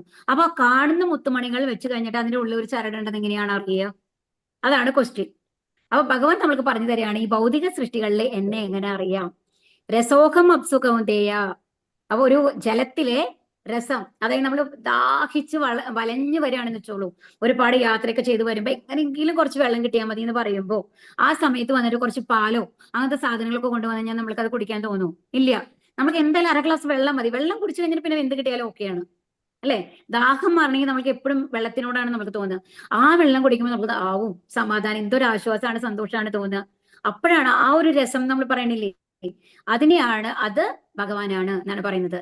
ജലത്തിലെ രസവും സൂര്യചന്ദ്രന്മാരിലെ പ്രകാശവും, അല്ലെ? ഇപ്പൊ പറഞ്ഞു ആത്മീയ ലോകത്ത് ഭഗവാന്റെ ഫുൾ പ്രകാശമാണ് ഉള്ളത്. അതിനെ എന്താണ്, നമ്മുടെ ഈ 24 മൂലകങ്ങളുണ്ട്, ഈ പഞ്ചതത്വം നമ്മൾ പറഞ്ഞില്ലേ ഇപ്പോ. ആ ഭൂമി അങ്ങനെ 24 മൂലകങ്ങളാണ് നമ്മൾ കർമ്മേന്ദ്രിയങ്ങള്, ജ്ഞാനേന്ദ്രിയങ്ങള് അതെല്ലാം ചേർന്നിട്ടുള്ളത്. അതുകൊണ്ടുള്ള ഒരു ആവരണം, മഹാതത്വം എന്നുള്ള ഒരു ആവരണം അതിന്റെ ഇടയിൽ വരുന്ന കാരണം കൊണ്ട് നമ്മുടെ ഭൗതിക ലോകമൊക്കെ ഇരുട്ടായിരിക്കുന്നതാണ് പറയുന്നത്. അപ്പൊ ഈ ആത്മീയ ലോകത്തിൽ ഭഗവാന്റെ പ്രകാശം ഈ സൂര്യനിൽ തട്ടിയിട്ട് നമ്മൾക്ക് വരുമ്പോഴാണ് ആ പ്രകാശം നമുക്ക് ലഭിക്കുന്നത്, ചന്ദ്രനിലധികം. അപ്പൊ സൂര്യചന്ദ്രന്മാരിലെ പ്രകാശം എന്ന് പറയുന്നത് ആരാണ്? എന്താണ്? ഭഗവാൻ തന്നെയാണ്. വേദമന്ത്രങ്ങളിലെ പ്രണവം എന്ന് പറയുന്നത് ഓംകാര മന്ത്രമാണ് കേട്ടോ. ഓം എന്ന് പറയുന്നതാണ് ആദ്യ മന്ത്രം എന്ന് പറയുക. ആദ്യം ബ്രഹ്മാവിന് ഭഗവാൻ എത്തിച്ചത് ഈ ഓം എന്ന് പറയുന്ന ആ മന്ത്രമാണ്. തപ എന്നുള്ള ശബ്ദത്തിൽ കൂടി ഓം എന്നുള്ള ഇതാണ് കൊടുത്തത്. അതിനെ വെച്ചിട്ട് കൊണ്ടാണ് ആര് ബ്രഹ്മാവ് ധ്യാനിക്കുന്നത്, തപസ് ചെയ്യുന്നത്. അപ്പൊ അതും ഭഗവാനാണ്. അതുപോലെ തന്നെ എല്ലാ വേദമന്ത്രങ്ങളും നമ്മൾ ഓം നമോ ഭഗവതേ വാസുദേവായ, ഓം നമോ നാരായണായ, ഈ വേദങ്ങളിലെ എല്ലാ മന്ത്രങ്ങളും ഓം എന്ന് വെച്ചിട്ടാണ് സ്റ്റാർട്ട് ചെയ്യുക. അത് ഭഗവാനെ കുറിക്കുന്നതാണ്. ഇനി ആകാശത്തിലെ ശബ്ദം, നമ്മൾ പറഞ്ഞു ആകാശത്തിനോട് ചേർന്നിട്ടാണ് ശബ്ദം വരുന്നത്. അതുപോലെ നമ്മുടെ ഭൂമി, ജലം, വായു, അഗ്നി, ആകാശം എന്ന് പറഞ്ഞില്ലേ, അതില് ആകാശത്തിനോട് ചേർന്നിട്ടാണ് ഈ ശബ്ദം വരിക. ഇനി അത് കഴിഞ്ഞിട്ട് എന്ത് വരും? അഗ്നി എന്ന് പറയുമ്പോ എന്താ വരിക? ആ ശബ്ദത്തിന്റെ കൂടെ എന്തും കൂടി വരും? പ്രകാശം കൂടി വരും, കാഴ്ചയായിട്ട് ബന്ധപ്പെട്ടിട്ട് വരുന്നത്. അത് കഴിഞ്ഞിട്ട് പിന്നെ അടുത്തത് വരുമ്പോഴോ, അടുത്തത് ഏതാ വരുന്നത്? ഭൂമി, ജലം, വായു. വായുവിൽ വരുമ്പോ എന്താ കൂടി വരുന്നത്? സ്പർശനം കൂടി വരും, അല്ലെ? അത് നമ്മൾ തഴുകുമ്പോൾ നമ്മൾക്ക് കാറ്റ് വരുമ്പോൾ നമ്മൾക്ക് അറിയും, അല്ലെ? അതിൽ സ്പർശനം കൂടി വരും. അങ്ങനെ ഓരോന്ന് ചേർന്ന് വരും. അപ്പൊ ഇനി ഭൂമിയിൽ വരുമ്പോൾ അതിൽ ഗന്ധം കൂടി വരും. ഓക്കെ, മറ്റേതിൽ രുചി അല്ല, ഏതിലാണ് അടുത്തത് വരുന്നത്? ജലം. ജലത്തിൽ രുചി വരും, ഇതില് ഗന്ധം കൂടി ചേർന്ന് വരും. അപ്പൊ എല്ലാം കൂടി ചേർന്നതാണ് ഈ ഭൂമി എന്ന് പറയുന്നത്. അതിൽ ഓരോന്ന് കുറഞ്ഞ് കുറഞ്ഞ് ആകാശത്തുള്ളതാണ് എന്തെന്ന് പറയുന്നത്? ശബ്ദം. അപ്പൊ എപ്പോഴും നമ്മുടെ സൃഷ്ടി നടക്കുമ്പോൾ ആദ്യം നമ്മളിലേക്ക് വരുന്നത് ശബ്ദാണെന്ന് പറയുന്നത്. ആകാശത്തിന്റെ ഘടകമാണ് നമ്മളിലേക്ക് ഏറ്റവും ആദ്യം വരുന്നത്, ആ ശബ്ദാണ്. അതുപോലെ പുരുഷന്റെ പൗരുഷം, ഇതെല്ലാം ഞാനാണ്. അപ്പൊ ഇത് എന്താ പറയുന്നത്? ആ വെള്ളം ദാഹിക്കുമ്പോൾ, ആ ജലം കുടിക്കുമ്പോൾ നമ്മൾക്ക് തോന്നണം, ഓ ഭഗവാൻ, എന്ത് രുചിയാണ് ഇത്, ഭഗവാനല്ലേ നമ്മൾക്ക് തന്നത്. അതുപോലെ സൂര്യചന്ദ്രന്മാരിലെ പ്രകാശം കാണുമ്പോൾ, ഈ സൂര്യനില്ലെങ്കിൽ ചന്ദ്രനില്ലെങ്കിൽ ഒന്നും ഉണ്ടാവില്ല അല്ലെ, ഈ ലോകത്ത് ഒന്നും നിലനിൽക്കില്ല. കാരണം ചെടികൾക്ക് ഭക്ഷണം ഉണ്ടാക്കാൻ സൂര്യരശ്മികൾ ഇല്ലാതെ സാധിക്കില്ല, നമ്മൾ പഠിച്ചിട്ടില്ലേ? അപ്പൊ സൂര്യരശ്മികൾ ഇല്ലെങ്കിൽ നമ്മളൊന്നും നിലനിൽക്കില്ല. ഒന്ന് ആലോചിച്ച് നോക്കൂ. അപ്പൊ ആ പ്രകാശം കാണുമ്പോൾ നമ്മൾക്ക് വിചാരിക്കണം, ഓക്കെ, എത്ര കാരുണ്യവാനാണ് ഭഗവാൻ. ഈ പ്രകാശം ഉള്ളത് കൊണ്ടല്ലേ നമ്മൾക്ക് എല്ലാത്തിനും വ്യക്തമായിട്ട് കാണാൻ സാധിക്കുന്നത്. ഒരു ഇരുട്ട് റൂമിൽ നമുക്ക് എന്തെങ്കിലും കാണാൻ സാധിക്കൂ? ഇല്ല. അതുപോലെ തന്നെ നമ്മളുടെ ഓരോ കാര്യങ്ങളും നടത്തി തരുന്നത് ആ പ്രകാശ വലയത്തിലല്ലേ, ആ പ്രകാശം കൊണ്ടല്ലേ നമ്മൾക്ക് നടക്കുന്നത്, ഭക്ഷണം പോലും നമ്മൾക്ക് ലഭിക്കുന്നത്. അപ്പൊ എത്ര കാരുണ്യവാനാണ് ഭഗവാൻ നമ്മൾക്ക് തോന്നണം അല്ലെ? അപ്പൊ ഈ ഭൂമിയിലുള്ള ഓരോ കാര്യങ്ങൾ കാണുമ്പോഴും എങ്ങനെ ഭഗവാനെ അറിയാം എന്നുള്ളത് നമ്മൾക്ക് പറഞ്ഞു തരികയാണ് ഈ ശ്ലോകത്തില്. ബീജം മാം സർവഭൂതാനം വിദ്ധി പാർത്ഥ സനാതനം ബുദ്ധിമതാമസ്മി തേജസ്തേജസ്വിനാമകം. ഹേ കുന്തിപുത്ര, സർവ്വജീവജാലങ്ങളുടെയും ആദിബീജം ഞാനാണെന്ന് നീ അറിയണം. ബുദ്ധിമാന്മാരുടെ ബുദ്ധിയും ശക്തിയും തേജസ്വികളുടെ തേജസ്സും ഞാൻ തന്നെ. അപ്പൊ എന്താണ്? എല്ലാത്തിന്റെയും ആദിബീജം ഭഗവാനാണ്. കാരണം ഭഗവാനിൽ നിന്നാണ് ആര് വന്നത്? ഗർഭോദകസായി വിഷ്ണു വന്നത്. ഗർഭോദകസായി വിഷ്ണുവിൽ നിന്നാണ് ആരാ വന്നത്? ബ്രഹ്മാവ് വന്നു അല്ലെ? ബ്രഹ്മാവിൽ നിന്നാണ് നമ്മുടെ ഈ സൃഷ്ടികളൊക്കെ നടന്നത് എന്നാണ് പറയുന്നത്. അപ്പൊ എല്ലാത്തിന്റെയും ബീജം കൊടുക്കുന്നത്. അപ്പോ ഭഗവാൻ ഈ ഭൗതിക ലോകത്തെ നോക്കുകയാണ് എന്നാണ് പറയുന്നത്. ഭൗതിക ലോകം പ്രകൃതിയാണ് സ്ത്രീ രൂപത്തിലുള്ളത്, പുരുഷനായിട്ടുള്ളത് ഭഗവാനും. അപ്പൊ ഒരു പുരുഷൻ സ്ത്രീയെ നോക്കുമ്പോൾ ആ ഒരു സംയോഗം വരുമ്പോഴാണ് സൃഷ്ടി നടക്കുന്നത് അല്ലെ?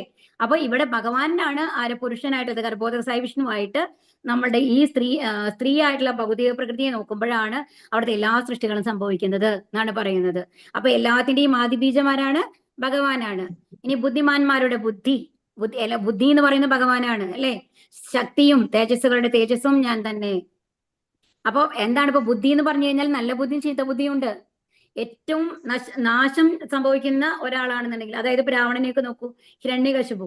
അപ്പൊ ഹിരണ്യകശിപു എത്ര തരത്തിലാണ് ചോദിച്ചത് അല്ലെ?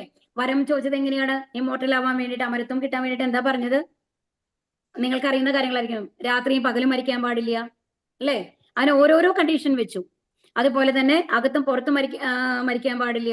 അതുപോലെ ഒരു മനുഷ്യനോ മൃഗമോ കൊല്ലാൻ പാടില്ല. അപ്പൊ എല്ലാത്തിനെയും ഭഗവാൻ എന്ത് ചെയ്തു? തോൽപ്പിച്ചു. ഭഗവാൻ എങ്ങനെയായിട്ട് വന്നത്? നരസിംഹമൂർത്തിയായിട്ട് വന്നു സന്ധ്യാസമയത്ത്. അതുപോലെ അകത്തും പുറത്തും വന്നപ്പോ മടിയിൽ വെച്ചിട്ടാണ് അല്ലെ ചെയ്തത്. എന്നിട്ട് ആയുധങ്ങൾ കൊണ്ട് കൊല്ലാൻ പാടില്ല. അപ്പൊ എന്താണ് ചെയ്തത്? നഖം എന്ന് പറയുന്ന ഒരു ആയുധമല്ല, നഖം കൊണ്ടാണ്. അപ്പൊ എന്തൊക്കെ വക്രബുദ്ധി, എത്ര ബുദ്ധി നമ്മൾ ഉപയോഗിക്കാൻ ശ്രമിച്ചു കഴിഞ്ഞു കഴിഞ്ഞാലും അതിനും മേലെ ചോരാഗ്ര ഗണ്യൻ എന്നാണ് പറയുക ഭഗവാനെ ഏത് കള്ളത്തരം കൊണ്ട് നമുക്ക് തോൽപ്പിക്കാൻ പറ്റില്ല. അപ്പൊ എല്ലാത്തിനും ബുദ്ധിമാന്മാരുടെ ബുദ്ധിയാവട്ടെ, ശക്തിയാവട്ടെ, തേജസ്സുകളുടെ തേജസ്സാവട്ടെ, എല്ലാം ഞാൻ തന്നെയാണ് എന്ന് പറയാണ്. അപ്പം ആ ഓരോരുത്തരുടെ അത്രയും ബുദ്ധിമാനായിട്ടുള്ള ഒരാളെ കാണുമ്പോൾ, ഐസക് ന്യൂട്ടനെ കാണുമ്പോൾ, ആൽബർട്ട് ഐൻസ്റ്റീന്റെ ഇതൊക്കെ വായിക്കുമ്പോൾ നമുക്ക് അയ്യോ എന്തൊരു ബുദ്ധിയാണ്. അപ്പൊ ചോദിക്കും, ഭഗവാൻ സൃഷ്ടിച്ച അവർക്ക് ഇത്രയും ബുദ്ധി ഉണ്ടെന്നുണ്ടെങ്കിൽ അപ്പൊ ആ ഭഗവാന്റെ ബുദ്ധി എന്തായിരിക്കും? അങ്ങനെ നമുക്ക് ചിന്തിക്കാം അല്ലെ? അതുപോലെ ഒരാൾക്ക് ഒരുപാട് തേജസ് ഉണ്ടെന്നുണ്ടെങ്കിൽ ആ തേജസ്സിന് അഗ്നിയുടെ പ്രകാശത്തെക്കാൾ കൂടുതൽ ആണ് ഭഗവാന്റെ തേജസ്. ഭഗവാന്റെ തേജസ് എന്താണ്? ഈ ആത്മീയ ലോകം മുഴുവൻ പ്രകാശിപ്പിക്കുകയാണ്. അപ്പൊ ആ ഭഗവാന്റെ തേജസ് എന്തായിരിക്കും? കാണണമെന്ന് ആഗ്രഹം തോന്നണില്ലേ ഭഗവാനെ?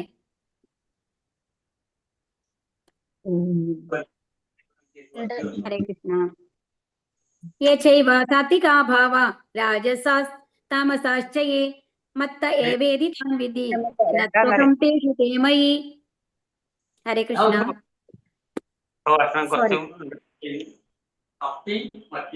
മൂന്ന് പ്രകൃതി ഗുണങ്ങൾ അടങ്ങിയ എന്റെ ദിവ്യശക്തിയെ അതിജീവിക്കുക എളുപ്പമല്ല.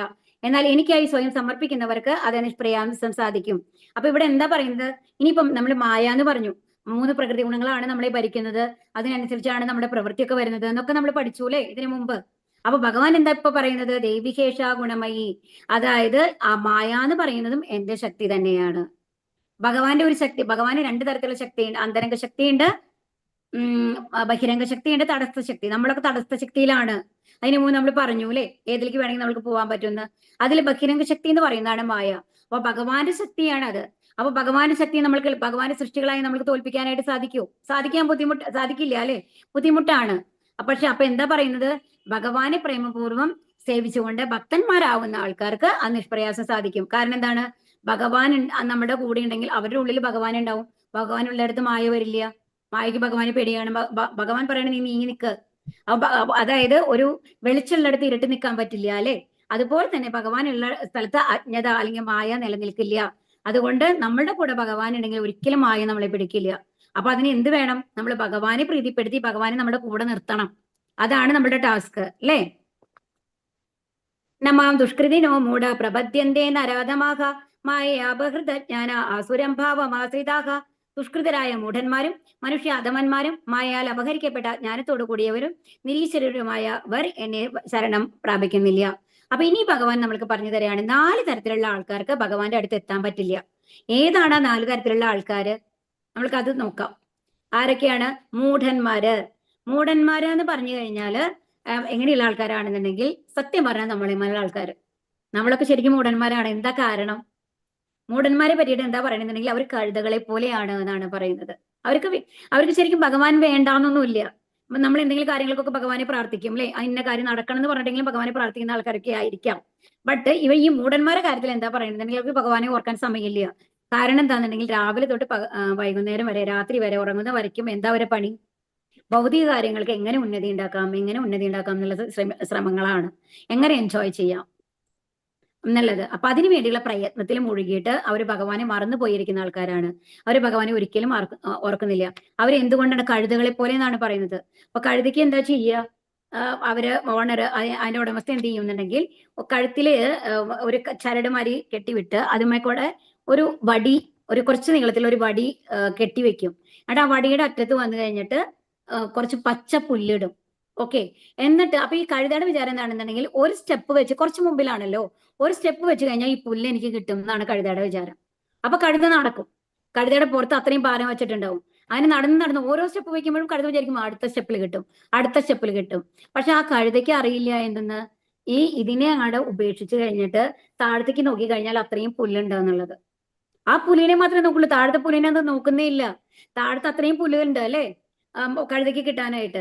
അതുപോലെയാണ് നമ്മൾ എന്താ വിചാരിക്കുന്നത്, ഈ സുഖമാണ് പരമസുഖം, ഇനി അടുത്ത് കിട്ടാൻ പോകുന്നത് ഇതിനേക്കാളും നല്ലതാണ്.